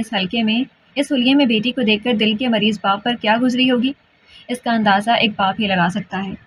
ابو! اسے مکمل ہوش آ چکا تھا۔ باپ کے اٹھانے پر وہ ان کے ساتھ لگ کر زارو زار ہوئی تھی، جیسے پہلی دفعہ اپنا دکھ کسی اپنے کے سامنے بیان کرنے کا موقع ملا ہو۔ اس کی آواز سے نرس بھاگی بھاگی آئی تھی۔ وہ اس وقت کسی ہسپتال میں تھی، اس کے پاس صرف اس کے والد تھے۔ نرس نے اسے چپ کرانا چاہا تو اس کے باپ نے روک دیا۔ جواباً اس نے اسے سکون آور انجیکشن لگا دیا تھا۔ وہ اسے ایک بار کھل کر رونے دینا چاہتے تھے۔ کل زینب کے بھائی اور بھابیاں سمیت والدہ کسی شادی میں گئے تھے، جبکہ اس کے والد کسی کام کی وجہ سے رک گئے تھے۔ اچانک ہی ان کا دل زینب کے حوالے سے گھبرایا تھا اور وہ اس سے ملنے چلے گئے، لیکن وہاں زینب کو کمرے میں بند روتے دیکھ کر، آوازیں لگاتے دیکھ کر ان کا کلیجہ جیسے پھٹنے کو آیا تھا۔ جیسے تیسے کر کے انہوں نے دروازہ توڑوایا اور وہ اسے اپنے بھائی بھابھی کی صفائیاں سنے بغیر وہاں سے لے آئے تھے۔ ان کا دل پھٹ رہا تھا۔ پھولوں جیسی بیٹی کا کیا حال ہو گیا تھا۔ کل سے وہ ایک ٹانگ پر بیٹھے ہوئے تھے، کسی کو نہیں بتایا تھا، بس اس کا چہرہ دیکھتے اور سوچتے کہ یہ ان کے بھتیجے نے کیا کیا تھا ان کی بیٹی کے ساتھ، جسے انہوں نے یہ سوچ کر دیا تھا کہ اپنا ہے، خیال کرے گا، لیکن اپنے نے یہ حال کر دیا تھا کہ بیٹی کا چہرہ دیکھتے ہی وہ خوفزدہ ہو رہے تھے۔ جس بیٹی کو کبھی پھولوں کی چھڑی سے نہیں مارا تھا، اسے اس کے شوہر نے اس قدر سختی سے مارا تھا۔ ڈاکٹر نے پولیس کیس کہہ دیا تھا، لیکن وہ چونکہ اپنے دوست کی کلینک پر لے کر آیا تھا تو ان کی حالت دیکھ کر وہ فی الوقت خاموش ہو گئے تھے۔ اگر مزید دیر کرتے تو شاید زینب تیسری دفعہ اپنی اولاد کھو دیتی۔ معجزانہ طور پر اس کا بچہ بچ گیا تھا۔ بلیڈنگ ہونے اور چوٹ لگنے کے باوجود بھی وہ دونوں ماں بیٹا تندرست تھے۔ شاید زینب کے لیے صدی کا یہ سب سے بڑا معجزہ تھا۔ اس کی مرہم پٹی کروا کر اسے نیند کا انجیکشن لگا دیا گیا تھا تاکہ وہ کچھ دیر پرسکون رہے۔ کل کا اسے آج صبح ہوش آیا تھا۔ ہوش میں آتے ہی باپ کو دیکھتے وہ خود پر قابو نہیں رکھ پائی تھی۔ رونے کے بعد باپ نے نرمی سے اس کا ٹیشو منہ سے صاف کیا تھا اور اسے ٹیک لگوا کر بٹھایا تھا۔ اس پر انجیکشن کا اثر ہو رہا تھا اور وہ دوبارہ قنوطگی میں جا رہی تھی، لیکن بمشکل آنکھیں کھولے بیٹھی تھی کہ اگر وہ آنکھیں بند کرے گی تو شاید ایک برے خواب میں پھر داخل ہو جائے گی۔ خود ان کا چہرہ بھی آنسوؤں سے بھیگا ہوا تھا۔ رونے دھونے کے بعد وہ دونوں باپ بیٹی بیٹھے تو باپ نے اس کی جانب دیکھا تھا جس کا چہرہ وہ کل سے لاکھ دفعہ دیکھ کر ملال زدہ ہوئے تھے۔ بیٹیوں کے ایسے حال والدین کو کتنی تکلیف دیتے ہیں۔ وہ اب دوبارہ نیند میں چلی گئی تھی۔ انہوں نے اس کی پوزیشن ٹھیک کر کے اس کے اوپر چادر درست کی تھی اور خود بھی وہیں بیٹھ گئی تھی۔ کچھ دیر بعد اٹھ کر باہر آ گئے تھے، تب نرس وزٹ کرنے آئی تھی۔ اچانک ہی جیسے سوتے میں ڈر کر زینب اٹھی تھی۔ میرا بچہ کیسا ہے؟ اس کے چہرے پر خوف طاری تھا۔ آپ کا بچہ اور آپ بالکل ٹھیک ہیں۔ آپ کو جو دوائی دی گئی ہے اس کا وقت پر استعمال کریں اور مکمل ریسٹ کریں۔ نرس نے اسے کھانا کھلایا اور ساتھ ہی اسے دوائی دے کر دوبارہ ریسٹ کرنے کا کہہ کر جا چکی تھی۔ زینب نے شکر ادا کیا تھا کہ اللہ نے اسے ایک بڑی آزمائش سے بچا لیا ہے۔ دوبارہ اسے ہوش آیا تو اب کی بار انہوں نے اس سے ایک ہی سوال کیا تھا، کیا ہوا تھا؟ بھائی بھابھی نے وضاحتیں دی تھیں، یہاں 2 بار آ بھی چکے تھے لیکن وہ بیٹی سے جاننا چاہتے تھے۔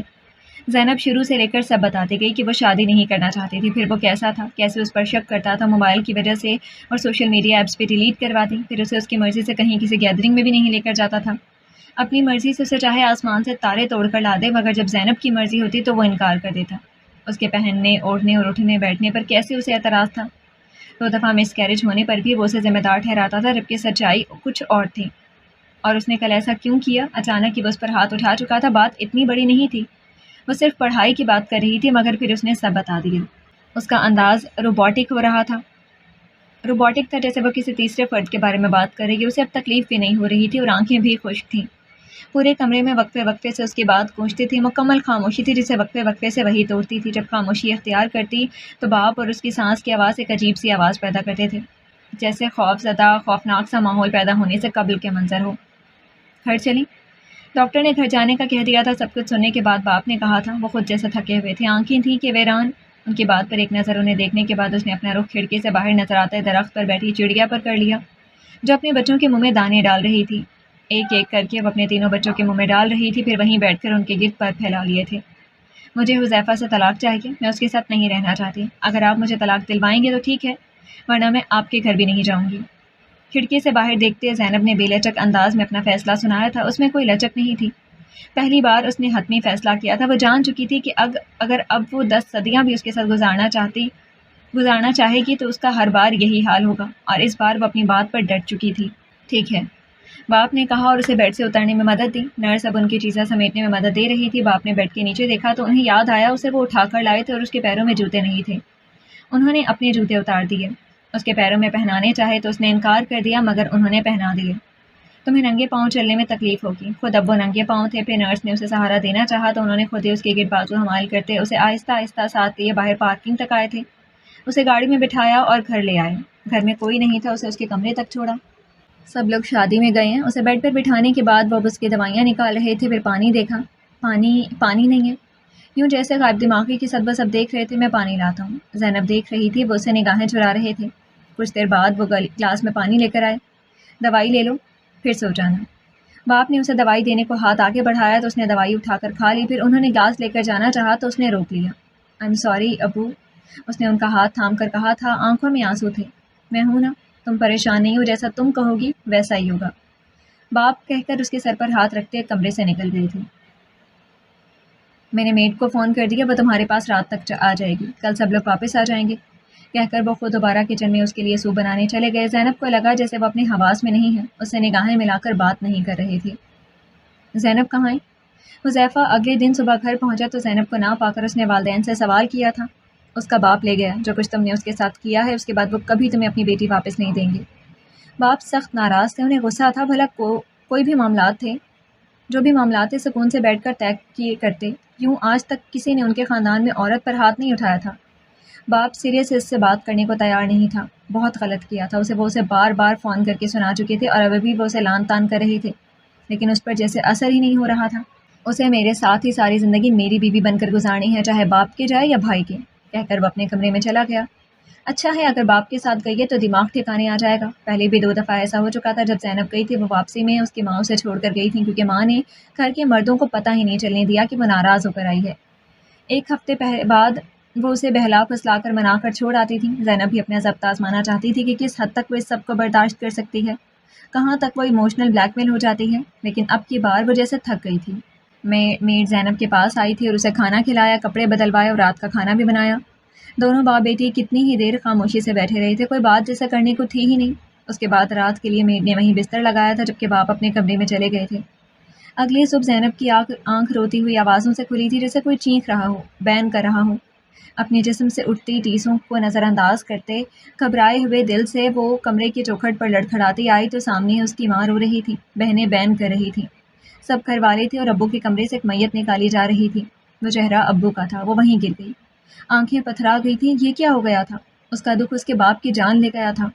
ابو، اس کی زبان سے بے آواز الفاظ نکلے تھے۔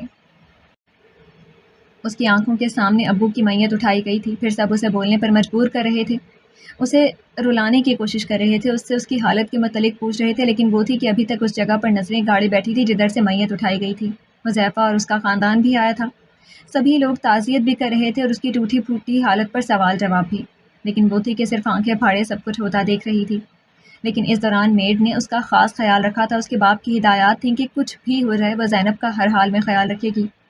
3 دن گزرے تو بالآخر اس کی ماں اس کے پاس آئی تھی، ساتھ میں خالہ بھی تھی۔ امی خالہ جو لاہور میں رہتی تھی اپنا بوتیک چلاتی تھی، شوہر عرصہ ہوا ان کی جوانی میں ہی فوت ہو گیا تھا۔ زینب، بتا تو کب آئی تھی اور تیرے ساتھ یہ سب کیسے ہوا؟ تیرے باپ کو کیا ہوا تھا؟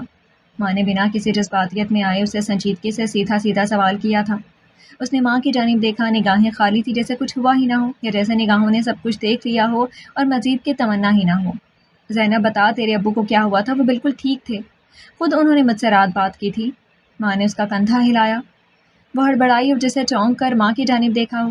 باہر سب موجود تھے، چچی، نزدیک کے رشتہ دار، سب کی نگاہیں جیسے ادھر ہی جمی تھیں۔ ابو میری وجہ سے چلے گئے۔ حذیفہ نے مجھ پر ہاتھ اٹھایا، مجھے مارا، یہاں ہاتھ سے اپنے سر منہ کی جانب اشارہ کیا۔ اس کی نگاہیں ماں کی جانب نہیں تھیں، جیسے وہ خلا میں گھورتے ہوئے بتا رہی ہو۔ پھر اس نے مجھے کمرے میں بند کر دیا، پھر ابو آئے اور مجھے ہسپتال اور پھر یہاں لے آئے۔ میرا بچہ، میری اولاد، امی، میری اولاد، امی، میرا بچہ، میرے ابو چلے گئے، میری وجہ سے چلے گئے۔ وہ ٹھیک تھے، سو رہے تھے، میں نے خود اٹھ کر دیکھا تھا، ان کی سانسیں چل رہی تھیں۔ امی، وہ ٹھیک تھے، میرے ابو۔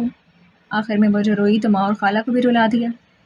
وہ بلک بلک کر رو رہی تھی، خالہ نے اسے سنبھالا تھا، جبکہ بھابھی آ کر ساس کو لے گئی تھی۔ جو بات سب کے لیے ایک معمہ تھی وہ حل ہو گیا تھا کہ زینب کی یہ حالت کیسے ہوئی۔ اب سب کی زبانوں پر سوال تھے کہ کیوں مارا، اور ایسے بے ترتیب سے حاملہ بیوی کو کیوں مارا؟ آخر کیا معاملہ تھا کہ بیوی پر ہاتھ ہی اٹھا دیا، جس پر سارا خاندان رشک کرتا تھا؟ جو شادی بیاہ یا خاندان کی تقریب میں جاتی تھی تو سب مڑ کر اسے دیکھتے تھے کہ کس قدر رانی بنا کر رکھا ہوا ہے حذیفہ نے۔ چچی سے پوچھ گچھ ہوئی تو انہوں نے میاں بیوی کی لڑائی کہہ دی۔ بھائی الگ غصے میں آ گئے تھے، حذیفہ اور چچا سے غصے ہوئے تو وہ لوگ ناراض ہو کر چلے گئے کہ یہ موقع ایسا نہیں ہے بات کرنے کا۔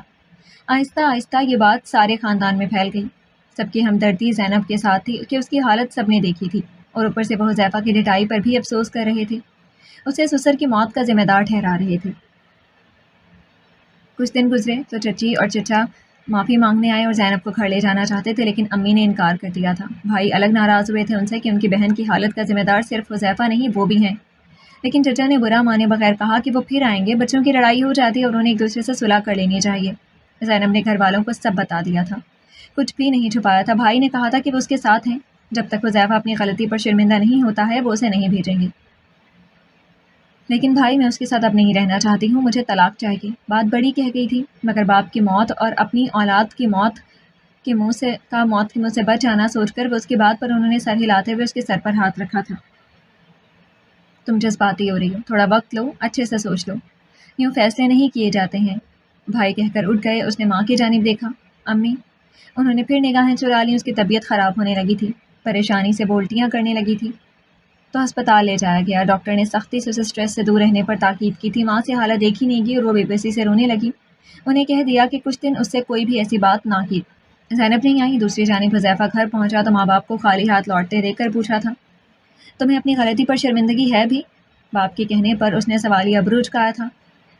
کون سی غلطی؟ وہ زبان چلاتی ہے، مجھے نیچا دکھاتی ہے، خود سے کمتر سمجھتی ہے۔ 5 سالوں سے برداشت کر رہا ہوں، اب اگر ایک آدھ لگا دی تو اس کی بہتری کے لیے لگائی۔ اپنی بات کہہ کر کندھے اچکا دیے کہ وہ خود کو حق پر سمجھتا ہے۔ بہت غلط کیا ہے تم نے، زینب کی ماں اور بھائی نہیں آنے دے رہے اسے۔ زینب خود بھی اب تمہارے ساتھ نہیں رہنا چاہتی۔ ماں کی بات پر اس کے ماتھے پر سلوٹیں گہری ہوئی تھیں۔ زینب میری بیوی ہے اور میرے بچے کی ماں، اسے کوئی بھی نہیں روک سکتا ہے، میں خود جاؤں گا اسے لینے۔ وہی بچہ جسے اس نے خود مارنے میں کسر نہیں چھوڑی تھی، اپنی بات کہہ کر وہ باہر نکل گیا۔ اگلا ہفتہ اس کا اپنے کاروبار کے سامان کے لیے دوسرے شہر جانا تھا، اس میں گزرا تو اس سے اگلے ہفتے وہ اسے لینے گیا تھا۔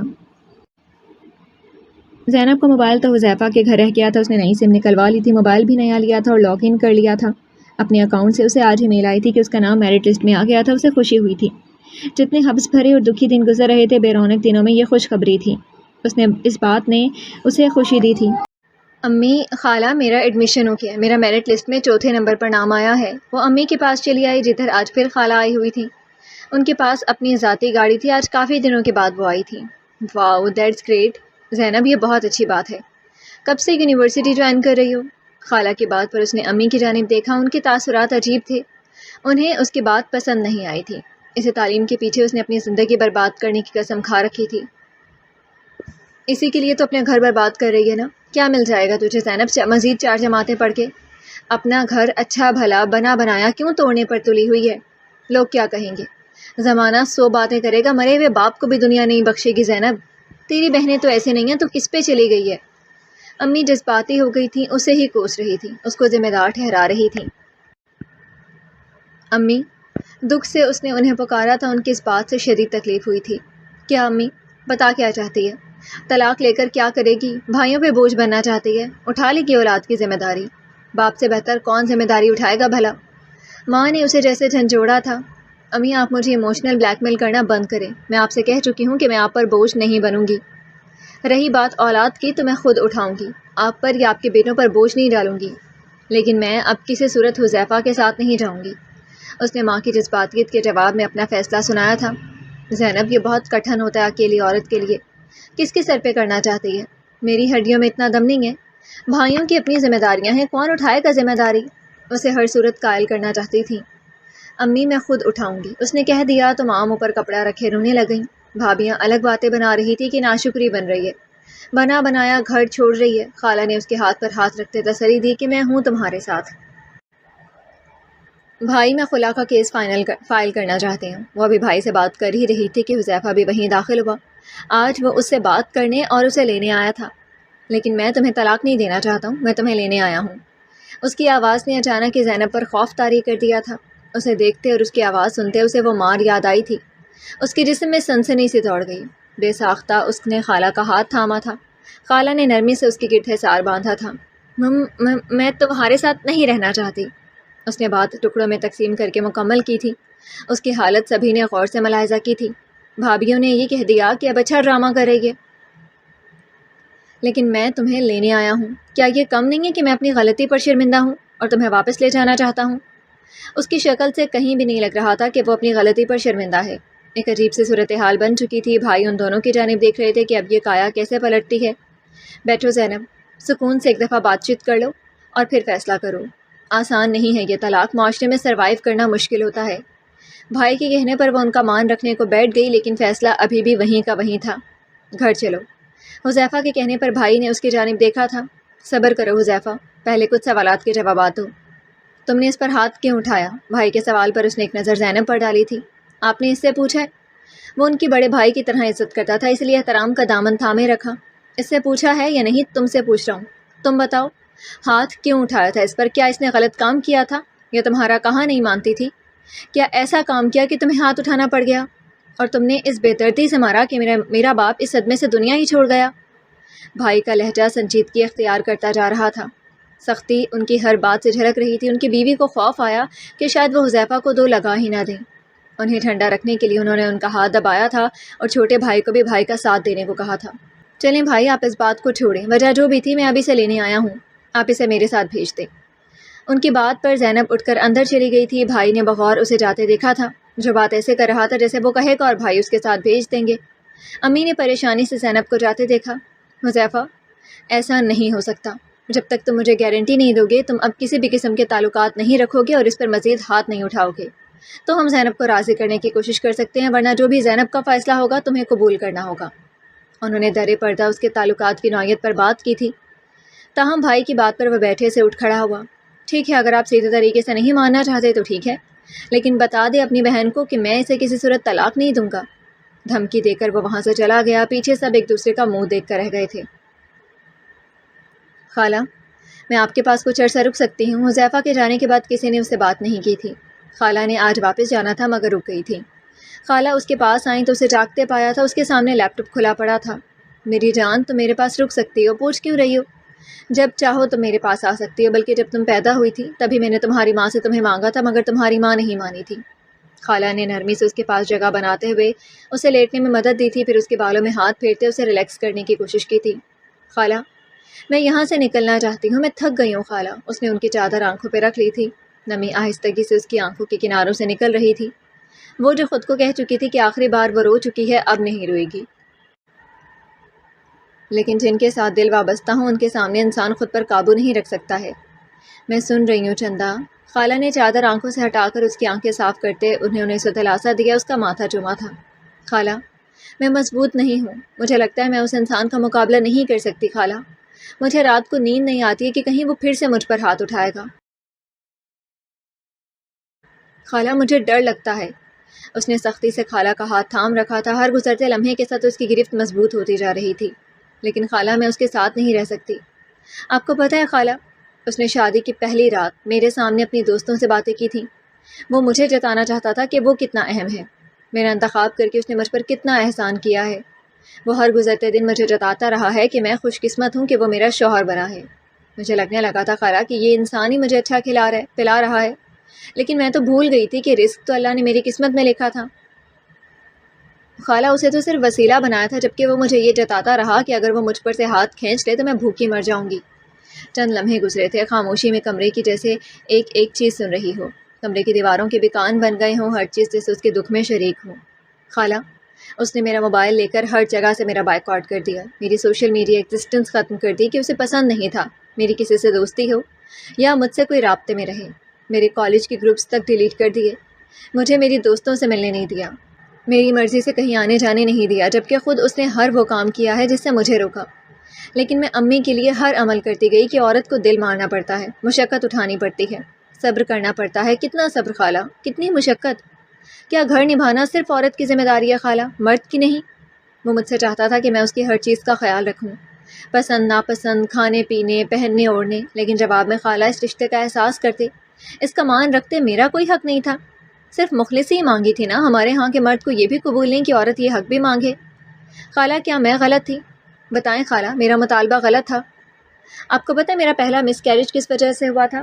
حذیفہ نے مجھے دھکا دیا تھا، میں نے اس کی باتیں سن لی تھیں۔ وہ اپنی کسی گرل فرینڈ سے واہیات قسم کی گفتگو کر رہا تھا، میں نے منع کیا اور روکنا چاہا، موبائل لینے کے چکر میں اس نے مجھے سختی سے دھکا دیا تھا۔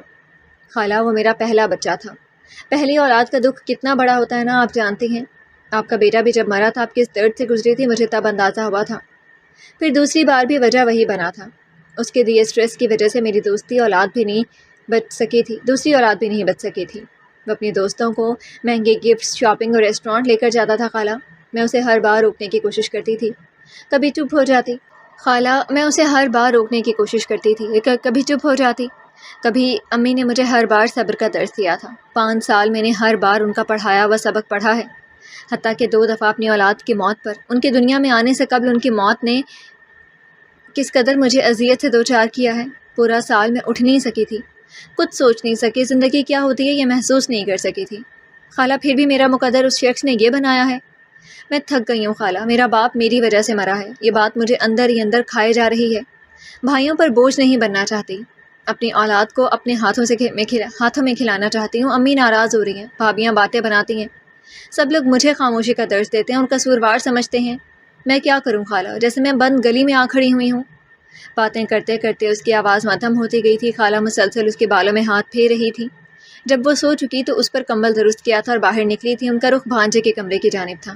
تو تم فیصلہ لے چکی ہو؟ اگلی صبح کھانے کی میز پر آئی تو چھوٹے بھائی نے اس سے پوچھا تھا، اس نے کچھ ناسمجھی سے دیکھا تھا۔ رات خالہ نے اس کا مقدمہ لڑا تھا اور اسے اپنے ساتھ لے جانے پر اس کے بھائیوں کو رضامند کر چکی تھی۔ بھائی زمانے کی پرواہ میں اسے روکنا چاہتے تھے، مگر اپنی اولاد کی ذمہ داری، پھر گھر کے اخراجات، وہ مجبور تھے۔ چاہتے تھے کہ زینب واپس چلی جائے، لیکن ایمی خالہ نے بتایا کہ زینب نے وکیل سے بات کر لی ہے، وہ کیس فائل کر رہی ہے۔ یوں خالہ کے پاس دلائل تھے، ایک ایک کر کے وہ پیش کرتی گئیں اور بالآخر انہیں منا کر راضی کیا۔ زینب ابھی بھی ڈٹی ہوئی تھی۔ خالہ نے بس اسے اتنا بتایا تھا کہ وہ اسے اپنے ساتھ لے جا رہی ہیں۔ بھائی کو کیسے منایا، ماں کے اعتراضات کیسے رد کیے، وہ الگ کہانی تھی۔ جی بھائی، اس نے خاموشی سے سر ہلایا اور بیٹھی تو بھابھی اٹھ گئی تھی۔ یہ محترمہ اپنی مرضی کر لیں، خاندان کی باتیں تو ہمیں سننی پڑیں گی۔ بھابھی کے بعد دوسری بھابھی بھی اٹھ گئی تھی۔ بھائی کیس فائل کرنے میں آپ میرا ساتھ دیں گے؟ اس کی بات مکمل ہونے پر بھائی سے قبلی بھابھی بول اٹھی تھی، دیکھو بی بی، ہمارے اپنے بھی بچے ہیں، اپنا گھر اور اخراجات ہے، ہمارے پاس کورٹ کچہری کے چکروں کے لیے فالتو پیسہ نہیں ہے۔ مخلصانہ مشورہ یہی ہے کہ اپنی اولاد کے لیے جھک جاؤ اور اپنے گھر واپس جاؤ۔ وہ بھی اٹھی اور چل دیں۔ بھائی اسے نگاہیں نہ ملا سکے۔ ماں نے ایک ملتجی نگاہ اس پر ڈالی کہ ابھی بھی وقت ہے، سوچ لو۔ کوئی اس کا ساتھ نہیں دے رہا تھا۔ کھانے کی میز پر سب کو اس نے آہستہ آہستہ اٹھتے دیکھا تھا۔ باپ کے ہوتے ہوئے کبھی ایسا نہیں ہوا تھا کہ وہ اکیلی رہ گئی ہو۔ اس کی آنکھوں میں پانی جمع ہونے لگا۔ امی بھی اٹھ گئی۔ خالہ نے اس کے کندھے پر ہاتھ رکھا، میں نے تمہاری بھی پیکنگ کر لی ہے، اٹھو چینج کرو، ہم نکلنے لگے ہیں۔ خالہ کی بات پر اس نے خالی نگاہوں سے انہیں دیکھا تو انہوں نے ہمت دینے والے انداز میں اس کے کندھے پر تھپکی دی تھی۔ میں تمہارے ساتھ ہوں زینب۔ اس نے ایک پھیکی سی مسکراہٹ دی اور اٹھی۔ چلو کوئی تو تھا اس کے ساتھ۔ اس کو یکگونا اطمینان حاصل ہوا تھا۔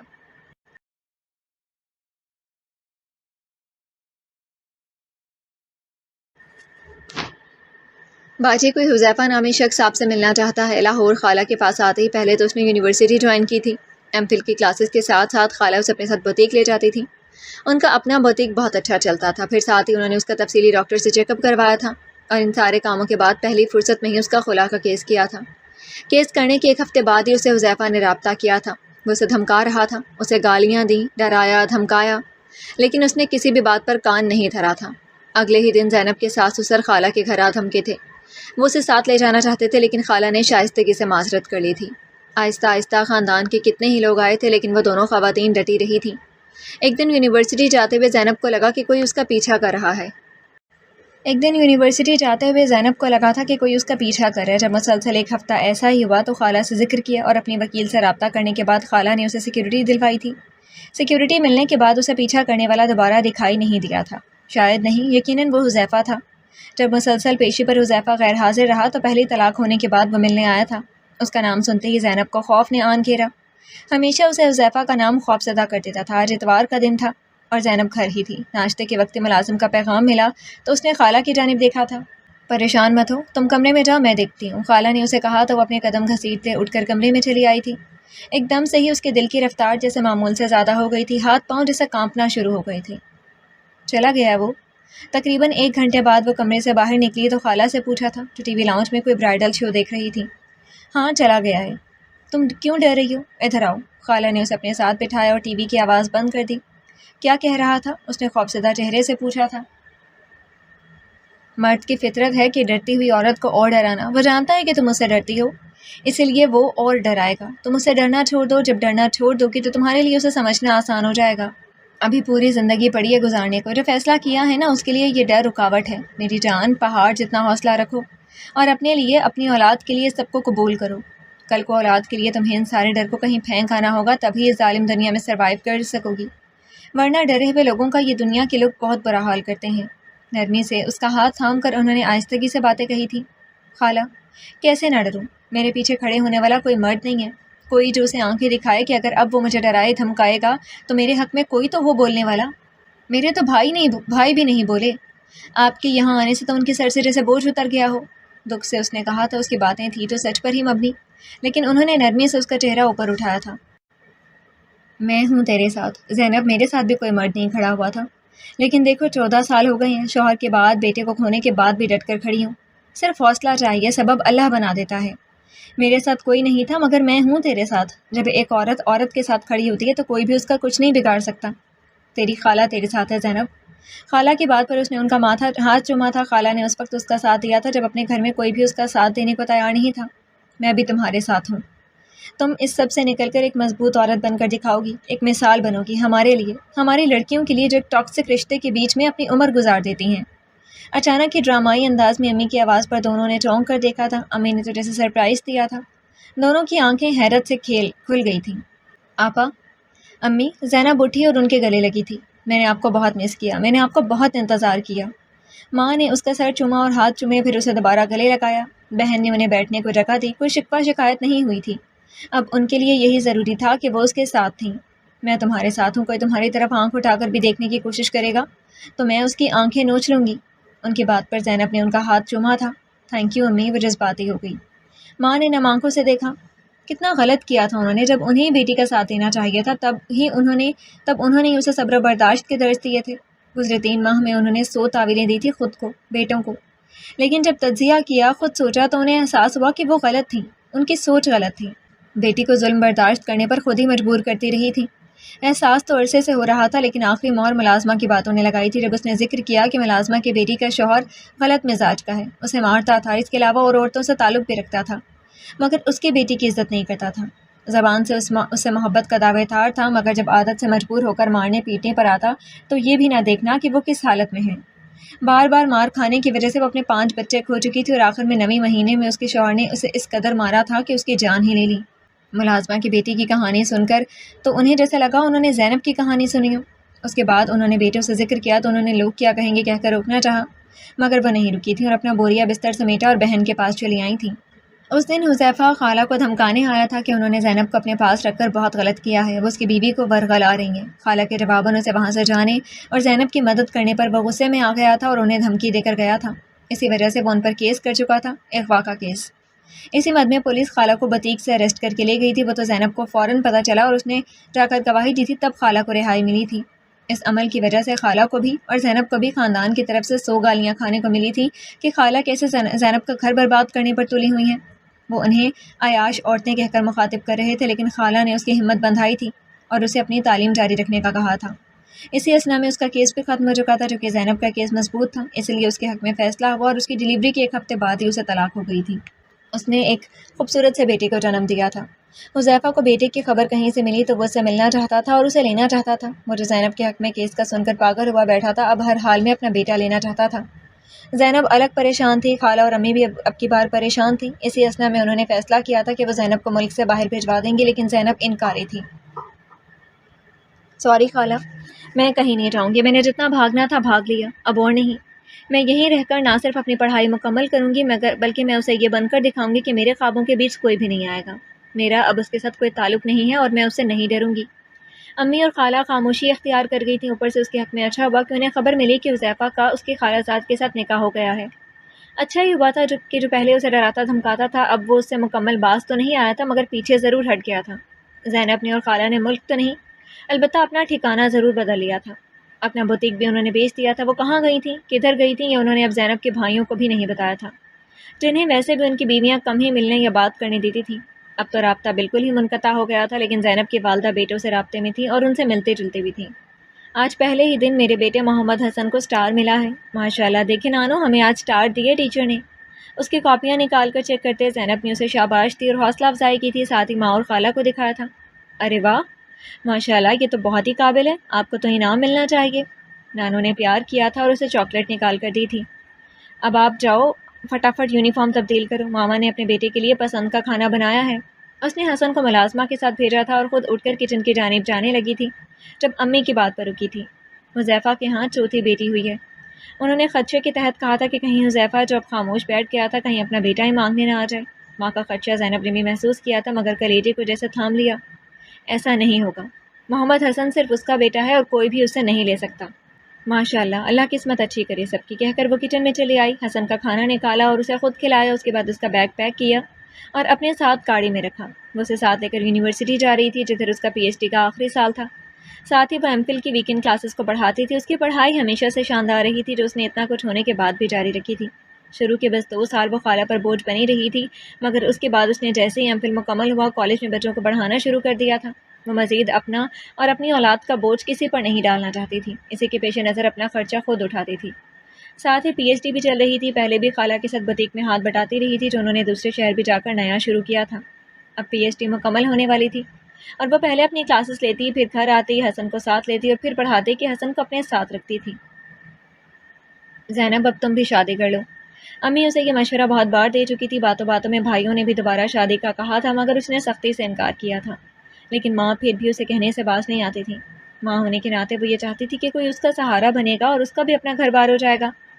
امی، میں آپ کو بتا چکی ہوں کہ مجھے کسی صورت کسی بھی شخص سے شادی نہیں کرنی ہے۔ میرے لیے سب سے میرا واحد سہارا محمد حسن ہے.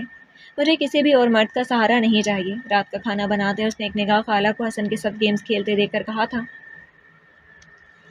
دیکھو زینب، تو پڑھنا چاہتی تھی، اب پڑھ بھی لیا، تو اب سوچ ساری زندگی جیسے گزارے گی، کیا کرے گی؟ ماں نے اس کے ہاتھ سے آٹا تھام کر ایک سائڈ پر رکھ دیا. امی، میرے لیے واحد جینے کا سہارا محمد حسن ہے، جس کی اچھی تربیت میرا واحد مقصد ہے.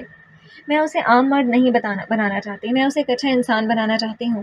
مجھے دوسری شادی نہیں کرنی، اور پلیز آپ اب مجھے اس حوالے سے دباؤ ڈالنا بند کر دیں. محمد حسن کو دیکھتے اس نے ماں سے کہا تھا. کہنے کو تو محمد حسن نے شکل ہو بہو اپنے باپ سے لی تھی، مگر عادات و اعتبار میں وہ نہ ماں پر تھا اور نہ ہی باپ پر. اس کے مزاج میں ایک دھیما پن، شائستگی، نرمی اور سکون تھا.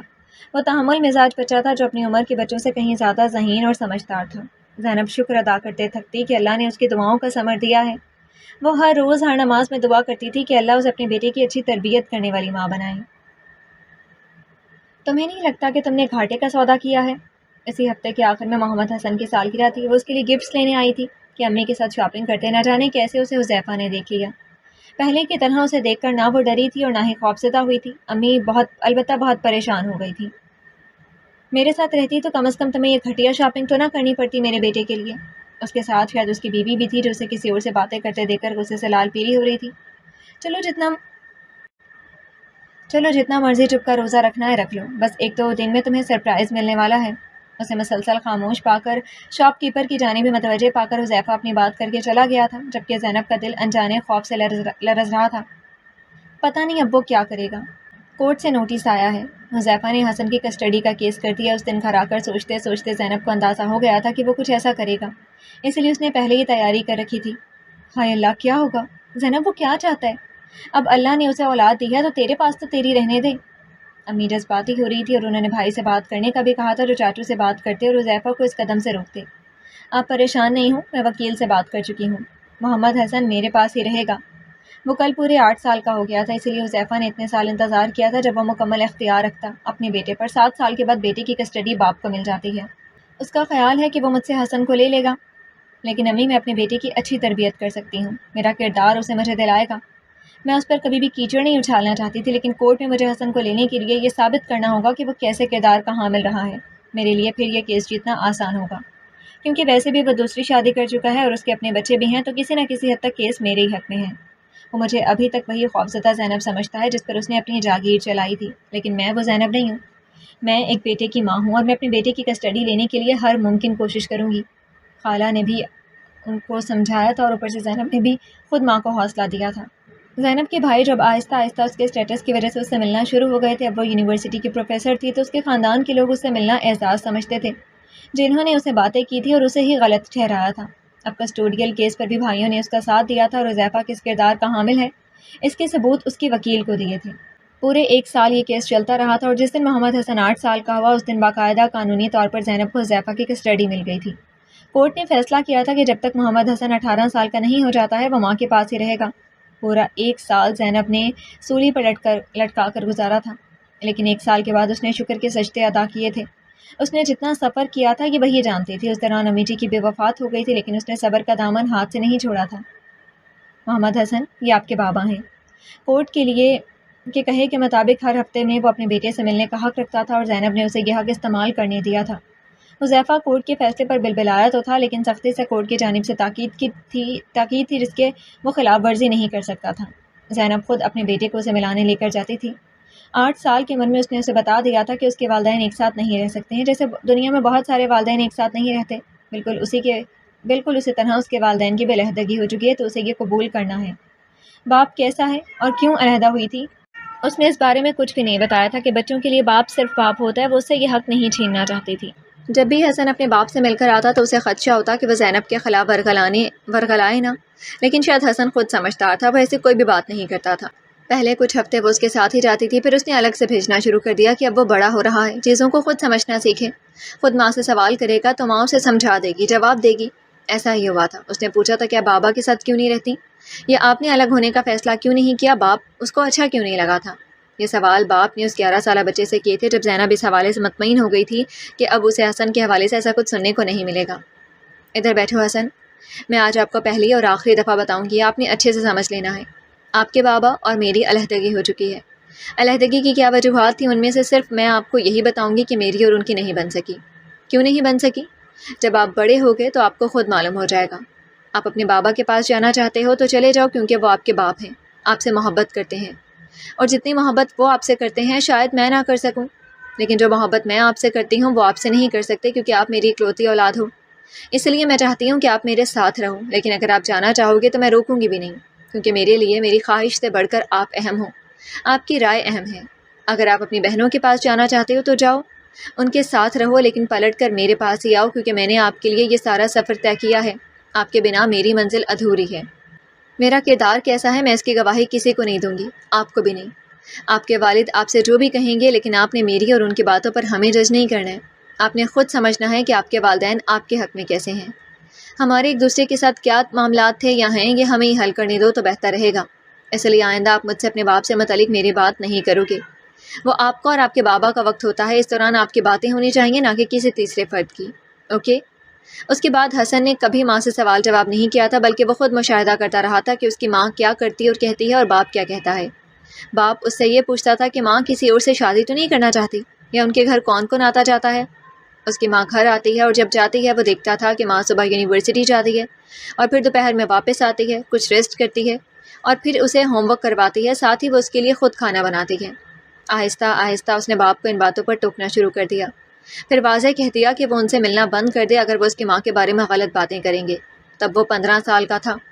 باپ کو بھی احساس ہو گیا کہ وہ اب اگر وہ ایسا کرے گا تو بیٹا بھی انہی کا ہے، کر گزرے گا، اور اسی انسان نے مان لیا تھا کہ زینب کے مقابلے میں شکست اس کا مقدر ٹھہری تھی۔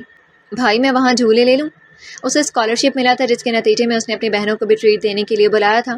باپ راضی نہیں تھا، لیکن وہ انہیں راضی کرنے میں کامیاب ٹھہرا تھا۔